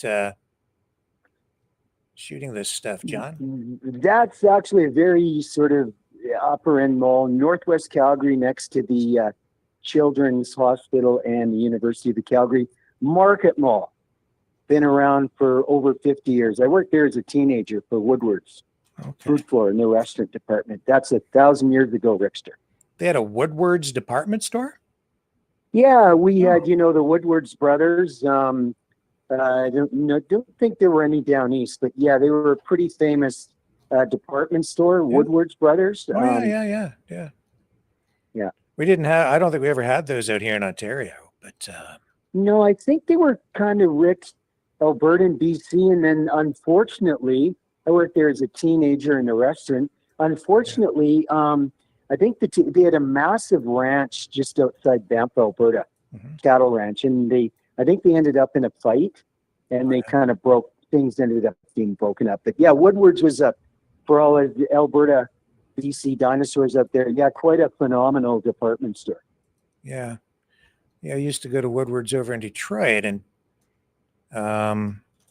back in the before times when they weren't going to arrest you and send you off to a gulag. But anyway, that was just different time. And I'll tell you, the reason we're discussing this tonight is because we do have this update on the Hudson's Bay Company. It's liquidating all of its remaining stores. Now, this marks the end of like 355 years of retail history. This is like just a dynasty, really, of sorts, kind of coming to an end in Canada. Court documents filed April 23rd, so that's 2 days ago, confirmed that the liquidation sales are now fully underway, and the chain's final 6 stores, which were under some degree of protection in Ontario and Quebec, following a Toronto court ruling that deemed it unlikely for the retailer to find a buyer. Yeah, so what am I? I'm getting a little ahead of myself. They were protected, now they're not. So there was potentially a buyer for those final 6 stores, but that's not happening from what we're understanding. And now everything is going. So Hudson's Bay stores, this is the last gasp. They're liquidating everything. And what does it look like there in Alberta at your Hudson's Bay store tonight, John? It's pretty sad, Rick. It's just, it's a sign of retail. I don't know if our Canadian viewers with our U.S. viewers are following what's going on in the States, but I mean, this is going on in the United States as well. Like if you look at Beverly Hills, California, Rodeo Drive, half empty for sale, vacant for lease. Same thing going on in Canada. I think, unfortunately, the Bay, they kind of price themselves out of things, Rick. I think kind of like PV Mart, little on the expensive side unless you were buying on sale. And even a sale wasn't even that great of a. Now the stores here now, I think 35 to 70% off. My new photos I sent you. Yeah, these are all new stores, 40 to 70% off. And that's so now they're getting into the serious liquidation area. The thing that I noticed from these images that you've sent in, John, is that even though they're offering those kinds of deep discounts, and the Bay does have quality merchandise, they're not like your typical 5 and dime store. They have pretty good quality stuff, clothing and some of the upscale brands and cosmetics and so on. And even with those discounts, you're not seeing too many people on the store floor. Like it doesn't look like there are that many people in the store. Am I correct in that, or is that an illusion? No, you're correct. The first couple of days in Calgary here, the initial sort of going out of business thing was the store was packed, and it was only 10-20% off. And now, they're now getting into some serious territory where, it's a much deeper discount. But it's like they're selling everything as far as I know. Furniture, mannequins. I mean, if it ain't nailed down, and this store at Market Mall in Northwest Calgary, it's probably 250,000 square feet plus. It's the size of it is just, and they were into everything: Polo, Tommy Hilfiger, Chanel. I mean, some pretty high-end stuff, and it's all for sale: cabinets, furniture, mannequins, everything. Yeah, I know some of those upscale brands, what they'll do, because this happened when Eaton's department stores went out of business in Canada. They carried many upscale brands as well, like perfumes and colognes and makeup. And, some of these companies would go in and they would actually buy back their inventory in order to preserve their price integrity, because those upscale brands don't want their merchandise sold at 40, 70, 80, 90% off. They want to keep the prices up, right? So they'll go in and buy that merchandise back up, reclaim it probably for whatever it was purchased for, maybe at a discount. I don't know, but they do that so that you can't get your hands on some of that high-end merchandise. Nevertheless, I think they do have, and maybe you can tell us if you're seeing this in the store that you're at there in Alberta. Are you seeing some of that high-end merchandise actually being liquidated? Yes and no. The first couple of days you're showing a picture of the boss guy there. The guys up in the menswear department, second floor, I know them fairly well with my friend Stan. Boss, they boxed everything up and sent it directly back to Boss. They were not discounting anything. So some of these real higher end stuff is being boxed up and shipped back to probably the wholesaler supplier. Other stuff like Polo, it's all been liquidated. I was looking at some mannequins there that said sold, and I talked to a lady the other day and she said, no, those are actually owned by the company that was in here and they want them back. Yeah. So it's an interesting mix. I had a nice conversation with a lady that's worked here for like 32 years. And here's the other side of the story, Rick. It's not just a Canadian institution being, liquidated and they've been refunded and financed, I think, by Wall Street 5 times, but it's all these people out of work, Rick. Yeah. The lady I talked to the other day, 32 years. And they're in tears, Rick. this is all some of these people know. They've worked for the Bay half of their lifetime, you know? Yeah. Well, it's a lot of jobs being lost. Liquidation sales are expected to last up to 12 weeks, clearing out inventory across all Bay locations. Online sales at thebay.com also will continue their online arm until April. I don't know. Are they still ongoing? Let me just check that. I think so. I think, I can only tell you the photos I've sent you from Market Mall, the inventory still in the store, Rick, is unbelievable. They were still putting out new inventory the other day up in the menswear department, like still putting out new. Obviously, it's come out of a Bay warehouse or, it's in their system. And I guess rather than ship it back, they're going to blow it out. But, bedding, China, men's and ladies' clothing, baby clothing, furniture, like there's a ton of it. They're not short on the inventory, that's for sure. Yeah, it looks like the sale is continuing. I'm going to show you online here if I can. Yes. So let's bring that down. And then I'll show you the Bay website. They are still active there. So it looks like you can still shop online as well, but I don't think that's going to continue for the full 12 weeks.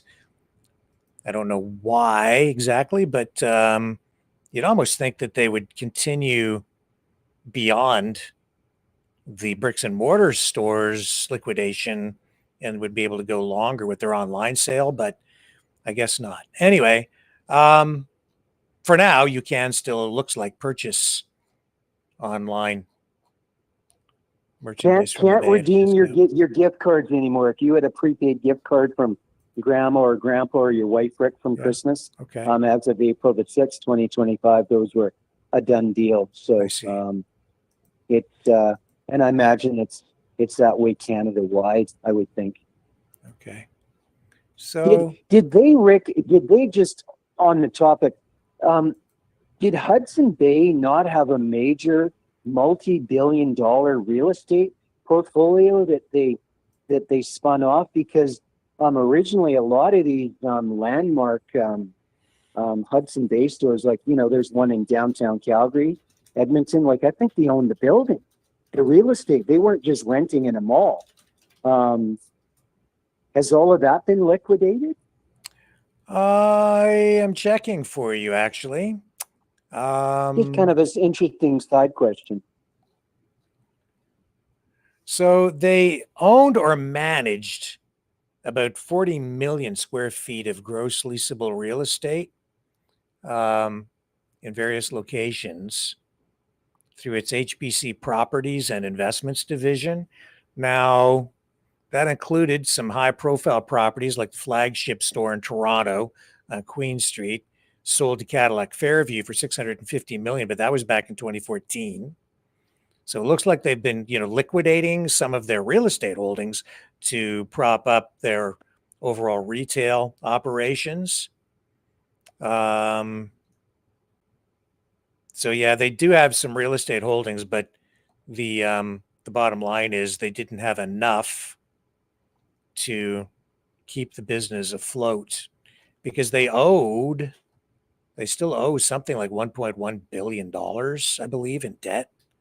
So how do you, in today's retail environment, given the slim margins that you get on your merchandise and your markup and the heavy competition from major retailers like Walmart, which is not really in the same category of retailer, but because of the nature of the economy, so many people more migrating over to places like Walmart, Costco, right?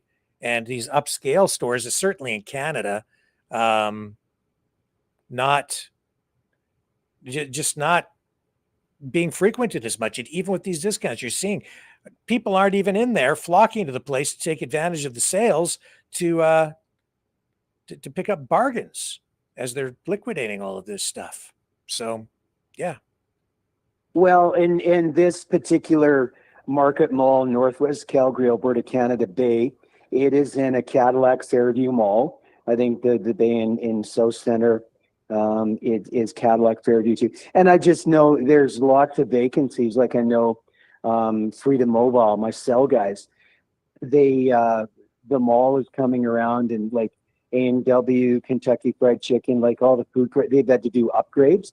And the cell phone guys were going to renew their lease. Now they were paying $7,000 a month allegedly, and they went to renew their lease, and Cadillac Fairview wanted $14,000 a month, and they said no, thank you, bye-bye, we're gone. And I think a lot of these malls they've just outpriced themselves, Rick, and I think they're going to very quickly become graveyards. Within, I think, 10 years. This upper end and Northwest Calgary, where Market Mall is, it's a middle upper end neighborhood.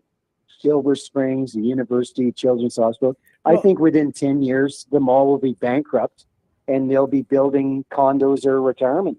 Well, there's a cheerful outlook on the future. Well, sure. So it's okay. So just tell me, what else, like Hudson's Bay at that mall that you're at, obviously, is one of the anchor stores. Every mall has to have an anchor. So what else is in that mall? And is there any other anchor store there? What kind of impact do you think it will have on this shopping center? Well, see, 40 some years ago, the Bay was the major anchor at the one end, and then the Woodward's department store, family owned, was the major anchor at the other end, and then they redid the mall. They are the major anchor in the mall. They are the number one Uno. So what else is in the mall? What kind of stores do you have in there? Well, there's a bit of everything. There's jewelry stores, Boston Pizza, Milestone restaurants, food court, sunglasses, women's clothing. There's Old Navy. There's a mixture. There's a mixture of everything, but they're on a much smaller.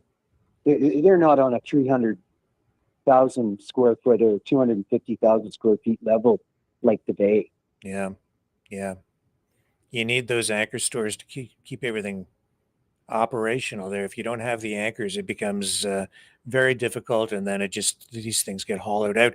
And we've seen that through history, with downtown malls, the automobile really reshaping the retail landscape over time, because people, because of the automobile moving out to the suburbs, and then these shopping centers were erected on what was once usually farmland, purchased for, a fairly low price, and then they turned it into the most expensive real estate in a community.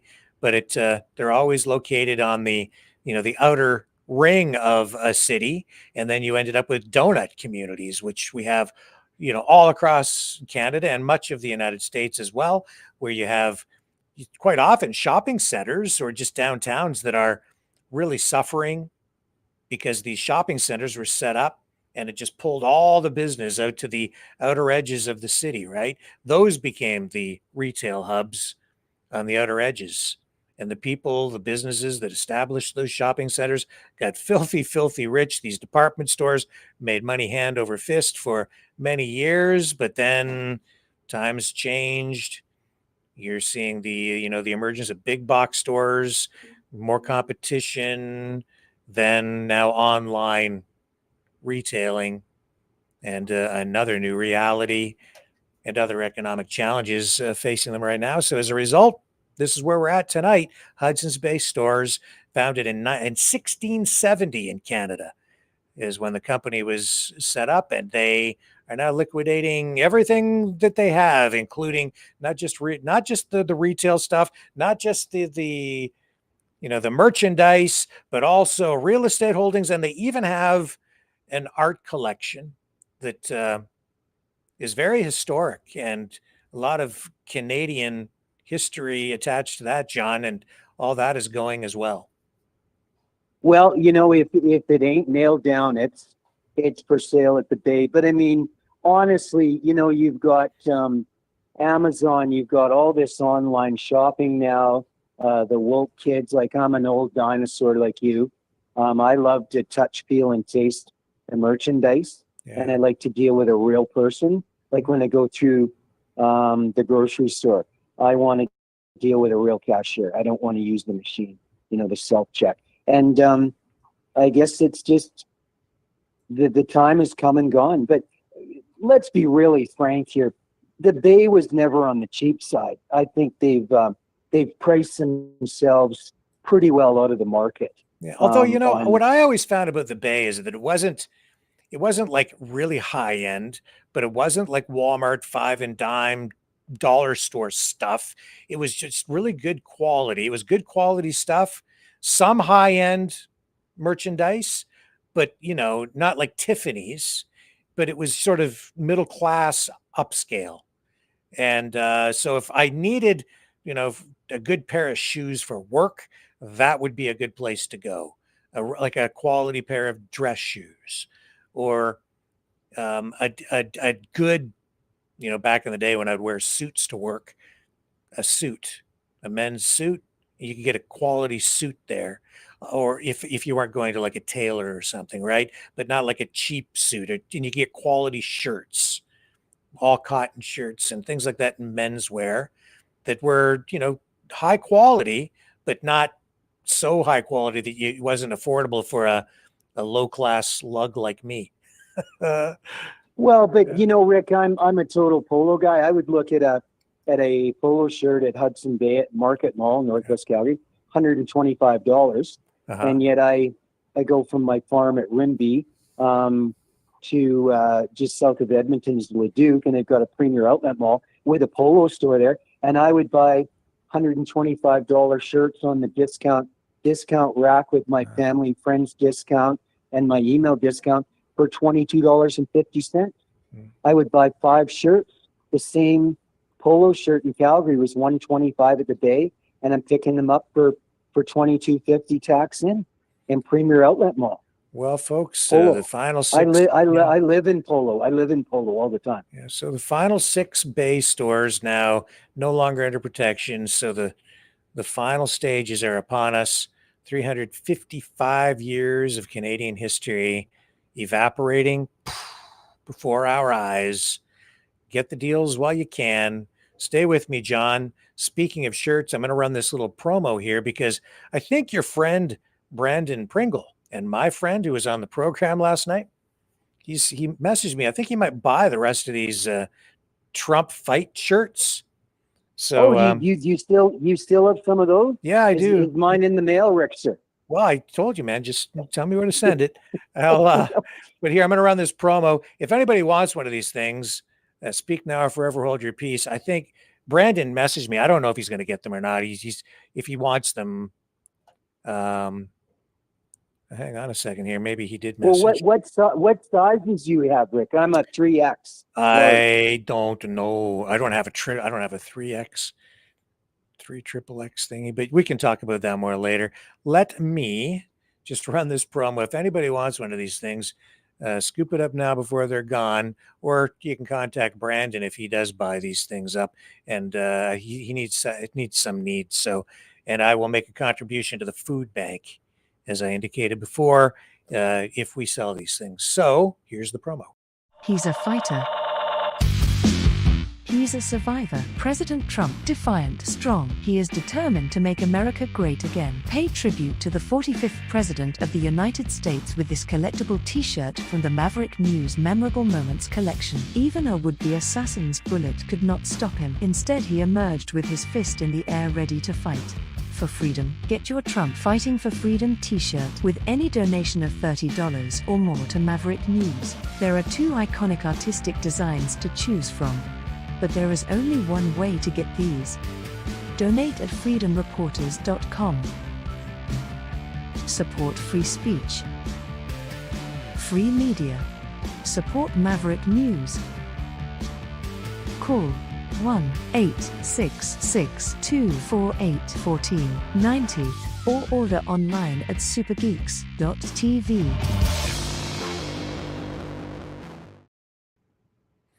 Okay, we're back. So yeah, 1-866-248-1490 if you want one of those. And yeah, let me just see here. Other messages coming in. Just got to check this. Yeah, there is a movie tonight, by the way. Do you want to help me with the guessing of what the movie is going to be tonight? No, give me one clue. Is Okay. it horror, sci-fi? It's both. Sort of a horror sci-fi thing. So there's the first clue. Let me just pull the chat up here. I can't put it up on the screen. It doesn't flow through. But if anybody can guess this one in the next couple of guesses, I will send them a free T-shirt. That's awful generous of you, Rickster, to be donating some money to the food bank. That's very, very honorable, very generous of you, sir. Well, we'll do that from the revenue of the Trump fight T-shirts, because I have to be honest, and I'm editorializing here. I'm not happy with Mr. Trump and his tariffs and his 51st state rhetoric, so I don't really want the money. Not from those. I don't like what he's doing. And Rick, just for the Maverick Nation and our friends U.S. states, that Pope Francis's funeral at the Vatican starts at 4:00 in the morning, New York time, live. If anybody wants to pick up a live feed from the Vatican, so just to throw out for the Pope's funeral. So okay. Okay, so clues. So this movie has a classic sci-fi horror vibe. It's black and white from the 1950s, and it's a retro monster flick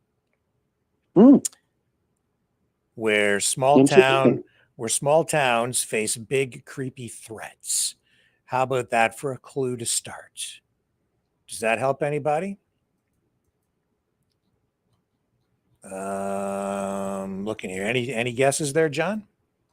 no, I'm stumped, my friend. Okay. Need clue number 2. Okay, clue number 2. It's so the townsfolk in this movie, which was produced in 1958, try to squash their problem with a chemical solution. Jubilee is Rosemary's Baby. No. Nope. Okay, that's a no. Jubilee. No, that ain't it. Okay,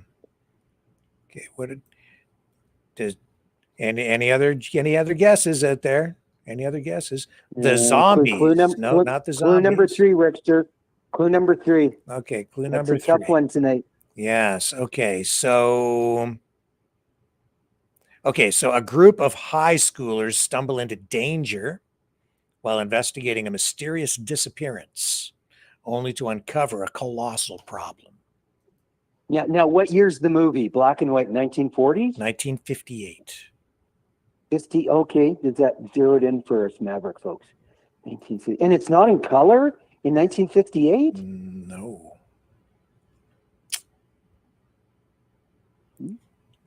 Nope.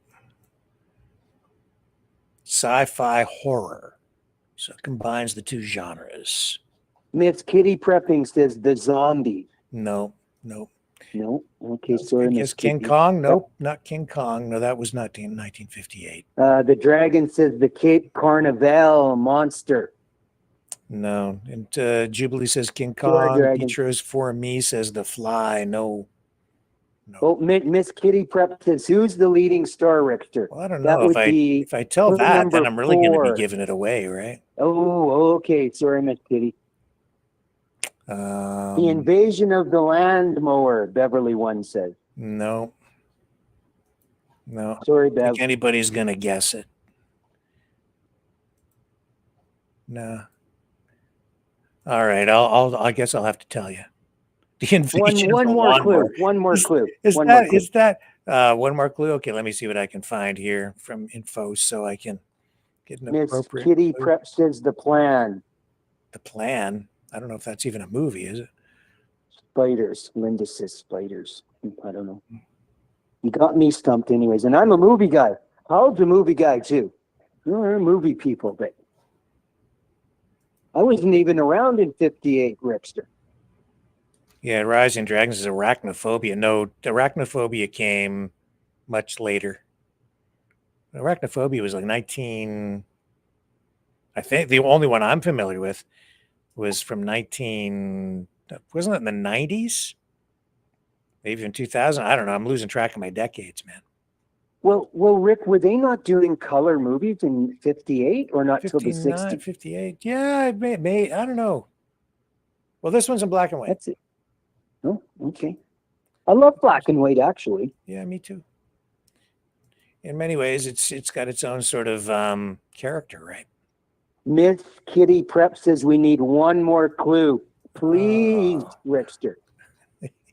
Let me see what we got. What can I say? Don't give it away yet. One more. Keep the clues going. Okay, one more.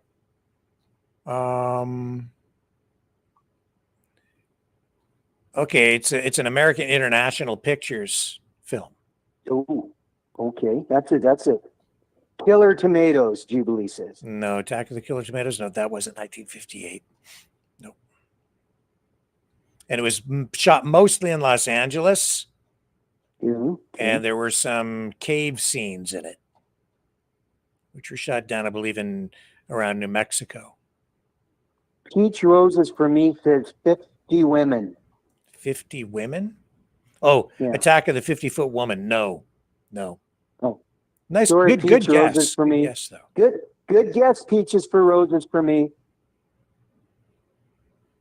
The Invasion of the Body Snatcher. Nope.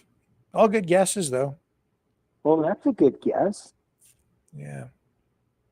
They, or you mean them? Rising Dragon probably means them. No, not them. The Blob? Nope, not the Blob. No, nothing with Roswell or Area 51. The Screaming Skull? Nope. All good guesses. Nobody's getting it, though. They're all really awesome guesses, Rick. They've outguessed me. Yeah, they're pretty smart. The Blob came from space. No.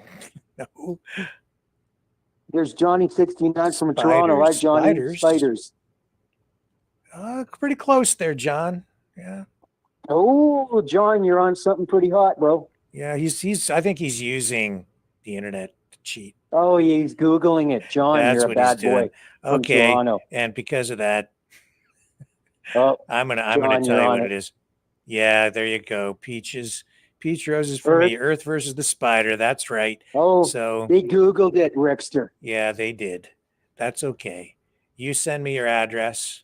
I'll send you a shirt. Oh, well, that's awful nice of you, Rick. Yeah, I'll do that. Yeah. Earth versus the Spider. That's our movie for tonight. Oh, and who was the movie house that did that in Los Angeles in 58? American International Pictures. They did a lot of those sort of low budget but very successful horror and science fiction films. Okay. They did a bunch of them. So, yeah, we're going to do that tonight. Yeah. Well, those were pretty awesome guests from the Maverick crowd there on Rumble. Yeah, well, they're becoming classic movie buffs. Yeah, pop culture gurus, as it were.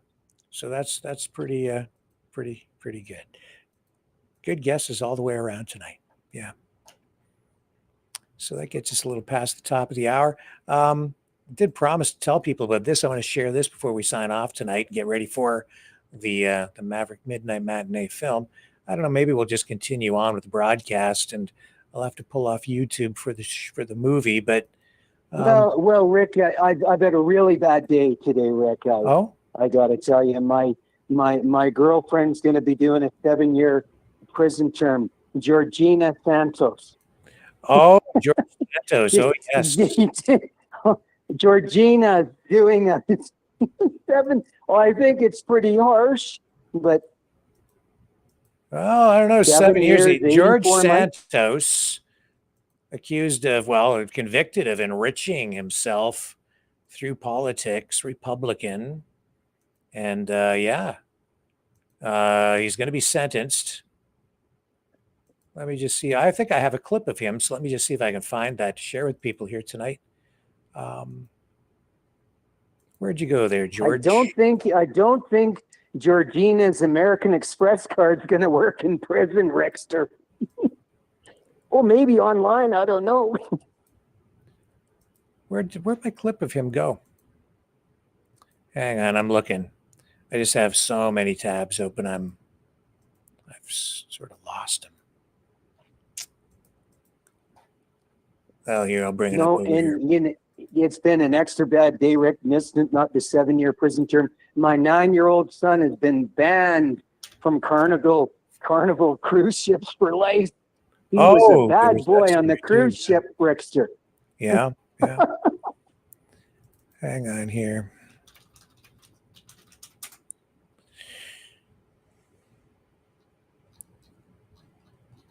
Yeah, he was interviewed here. I'm sorry, guys. I lost the clip, so it doesn't matter. He's going to jail. This guy. Yeah, you can Google it, pull it up. Now, here's this. Did you like the comparison between Sleepy Joe basement Bolshevik bunker Biden's 2 white bunnies compared to Trump's brown bunny at Easter?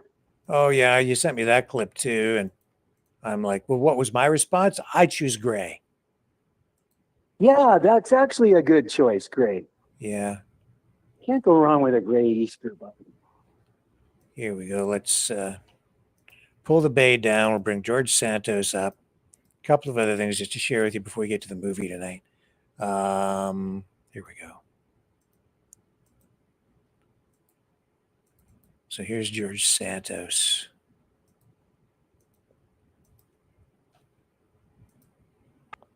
You are human scum! Human scum! I do not care! You are human! You are human scum! That's what you are! Human scum! You have no business in this building defending terrorists! You are human scum! That's nice, eh? Yeah, that's exciting.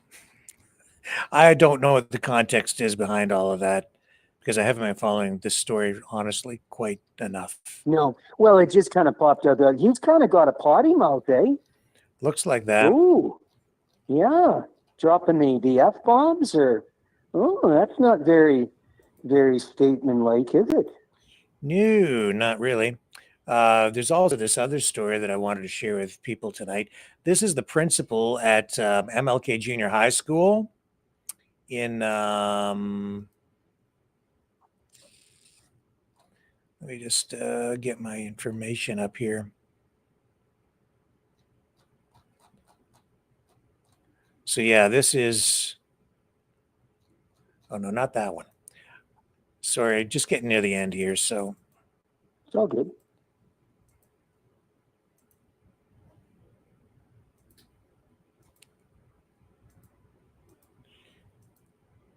This is in Georgia. The exact county I need to confirm for you. But here, I'll show you this clip. Unbelievable to see this going on and really scary, actually, for me, anyway. Yeah, here we go. Let me just roll this for you. Yeah, principal getting beaten up by students. Look at this.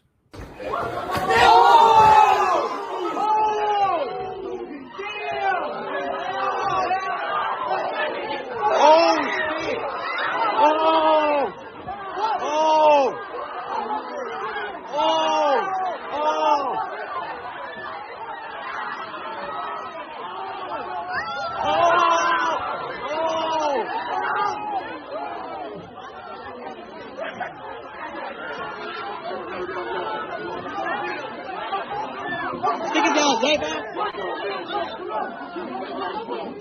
Get your ass one, bro.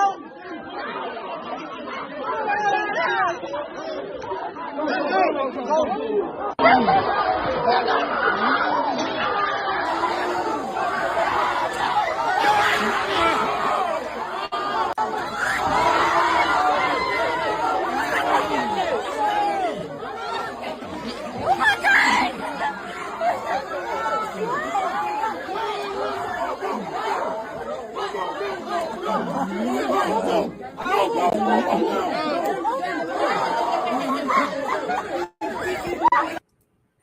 Isn't that crazy? That's pretty brutal, Rick. You know, my mom and dad, if I had ever participated in anything like that or even thought of it, I would have been completely disowned by my entire family on my mom and dad's side. And furthermore, I'm a child of the 60s and 70s. My school teachers were, Rick, if you needed some extra help, they would stay for 4 hours after school every day to tutor you, you know. But I'm a dinosaur. It's a different time now, eh, bro? Yeah. So 3 students facing charges of battery and disrupting public school as a result of that. Broke out in the hallway, as you saw there. And this footage now circulating on social media. It wasn't released initially, but it's out there now. This happened, I think it was 3 days ago. And now we're just getting the footage of the actual incident. Wow. You know, my World War I grandfather was a school teacher. And in fact, actually, as a side note, Brian Howell's dad was a beautiful school teacher and incredibly well respected. You know, I guess those days are gone, eh, my friend? Well, we don't know what led up to that altercation, but there is an investigation underway. So if we find out more, we'll let you know. That's where things stand with that tonight. Welcome to America, Rickster. Yeah. Welcome to America. Exactly. The new Trump America. That's what I was thinking. I wasn't going to say it, but yeah. Well, sorry, I said it, but yeah. See, that's what lies in store for you, folks. If we become the 51st state, because the United States does have some, I would say, a different level of racial conflict and cultural conflict than we have up here in Canada. The history down there is somewhat different, and we have problems in Canada too, but not like that. Johnny 69 says, send them home to mommy. Yeah, Johnny, to the back bedroom. Yeah, absolutely. Just unacceptable. Absolutely. Just disgusting. Disgusting. It is, isn't it? It's bad. No respect. No, no. And who are the parents of these kids, Rick? You know, they got to learn this stuff somewhere, right? Yeah. Yeah. Or maybe it's because they don't learn anything, John. Maybe that's why. Maybe because they don't get any guidance, and so they just fall into it. Well, they just don't. I don't know. I could never imagine doing anything like that when I was in school. You know, attacking a teacher. Although, well, you know, I did see some kids, even in like grade 8, get into kind of a bit of a pushing match one time with a teacher. So maybe I can only imagine what your dad would have done to you. You would have had a red bum Rickster that would not go over well in the Walker house. No tolerance for that in my household when I was a kid. No, mine neither. I was raised with some beautiful parents and family. Oh yeah, man. Yep. I'll tell you, yeah. You want us to hang in here till your movie time? Can you invite in Dragon and Isabel, the other minions on the CBC panel? Well, let me just, I'm going to get this thing fired up here. Getting the movie. Because I can hang with you here for a few minutes. Hang on a second here. This is so much news breaking today, Rick. It's hard to keep on top of all of it. Yeah, it is, isn't it? Yeah, I don't really want to run the movie through this phone system though, John. So what we're going to do is I'm going to pull off YouTube in order to do this. And I'm going to close off this show, but we're going to continue the broadcast and then segue straight into the movie tonight. So does everybody need to move over to Rumble, Rick, from YouTube? Yes. So okay, please, Maverick News family worldwide, our friends in the United States of America we love dearly, our friends in Europe and worldwide, please move over to mavericknews.ca on Rumble channel platform. Yeah, and I'll let you pick the closing song tonight, John, for the news program, and I'll run that. That's it. You got so many awesome songs out there, Rick. I think you've got a #1 hit with the Orange Orangutan. Thank you. You played that for me last night. And then the Snowflake one is another new one. But I like your American Mustang one with the father and son with the I don't even know what you call it. That's a classic. I don't know. I've got it in here. I just need to see if I can actually find it. I think it's this one right over here. So that's it. I hope you get royalties on that. That's a true American Canadian, American graffiti, just a complete classic. A tribute to Americana. That's what that is. So Dragon says, is that the Memory Lane one? Yes. That's exactly right. Do you have a quick final thought, Rickster? You sure do, John. The floor is yours. Again, people out there, if you want to tune in to Pope Francis's funeral at the Vatican in Rome, Italy, it starts at about 4:00 in the morning, Eastern Standard Time, the live feed. And again, on behalf of Maverick News Worldwide and the Minion out of Alberta, Western Canada, peace and love to the world, people. Rick, it costs you nothing to be nice to somebody, And my friend Napoleon Hill, give and give and give until it hurts, and give some more for people before you become successful. So peace and love to people around the world. And if you can help out a neighbor, a friend, a senior, a loved one, costs you nothing. It costs you nothing to be nice to humanity and people. So I leave our Maverick News family with that thought of peace and friendship and love around the world, sir. All right. And you can donate at freedomreporters.com, $30 or more. I will send you one of those Trump t-shirts, or a Maverick News t-shirt for that matter. And if you get one of those Trump shirts, I'll make a donation to the food bank with it, and here locally. And that's at freedomreporters.com. You can also e-transfer at rw581@aol.com. And if you do donate through e-transfer, make sure you complete the security question and assign the answer to be the word Maverick, all lowercase. We can't complete the transaction unless the security question is answered or completed, because it goes into a business account for proper accounting. And CIBC does and Rickster, Maverick News family worldwide, we are going to catch you down memory lane on the flip side. And may God bless everybody. Peace around the world. Yes, indeed. And with that, I will leave you with Maverick and the News Brothers, and I will catch you on the flip side in just a moment. Don't go anywhere unless you're moving from YouTube to Rumble, because we're going to watch Earth versus the Spider. That wasn't the one I wanted. I'm sorry. I believe it's this one right here.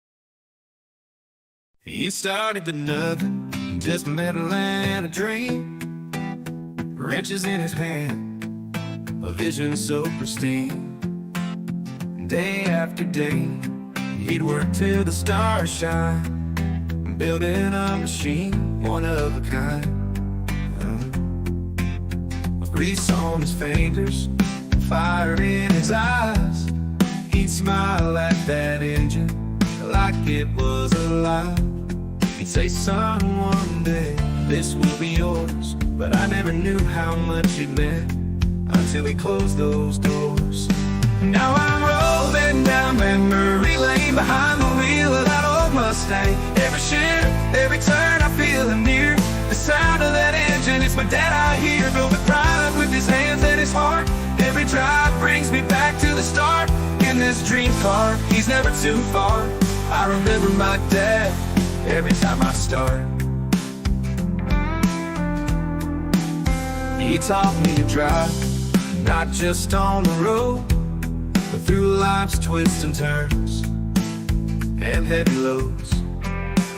Now when I hit the gas and the tires start to sing, it's like he's riding shotgun with the wind under our wings.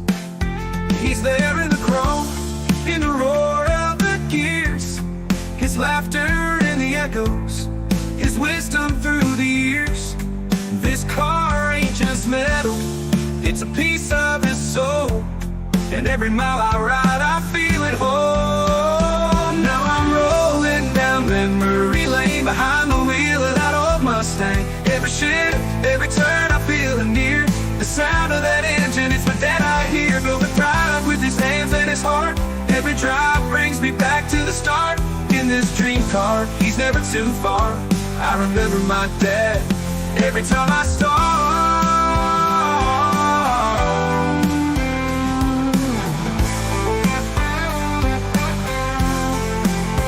Through the rain and the rust, it still shines so bright, like the love he put into every late night. And though he's gone, I know he's still here. In every curve of this car, I see him clear. Now I'm rolling down memory lane behind the wheel of that old Mustang. Every shift, every turn I feel the near, the sound of that engine, it's my dad I hear. Building pride with his hands and his heart, every drive brings me back to the start. In this dream car, he's never too far. I remember my dad every time I start. Yeah, yeah, I remember my dad every time I start.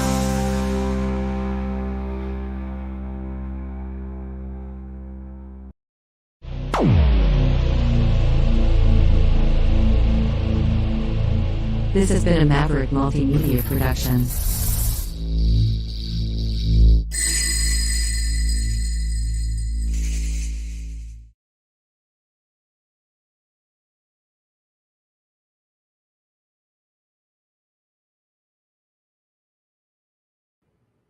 Okay, I'm back, and it is time. We're going to just introduce things here a little bit different tonight because we're doing this on the fly. So it is time for Maverick Midnight Matinee. Here we go. And you have to move from YouTube over to Rumble because we're going to end the stream on YouTube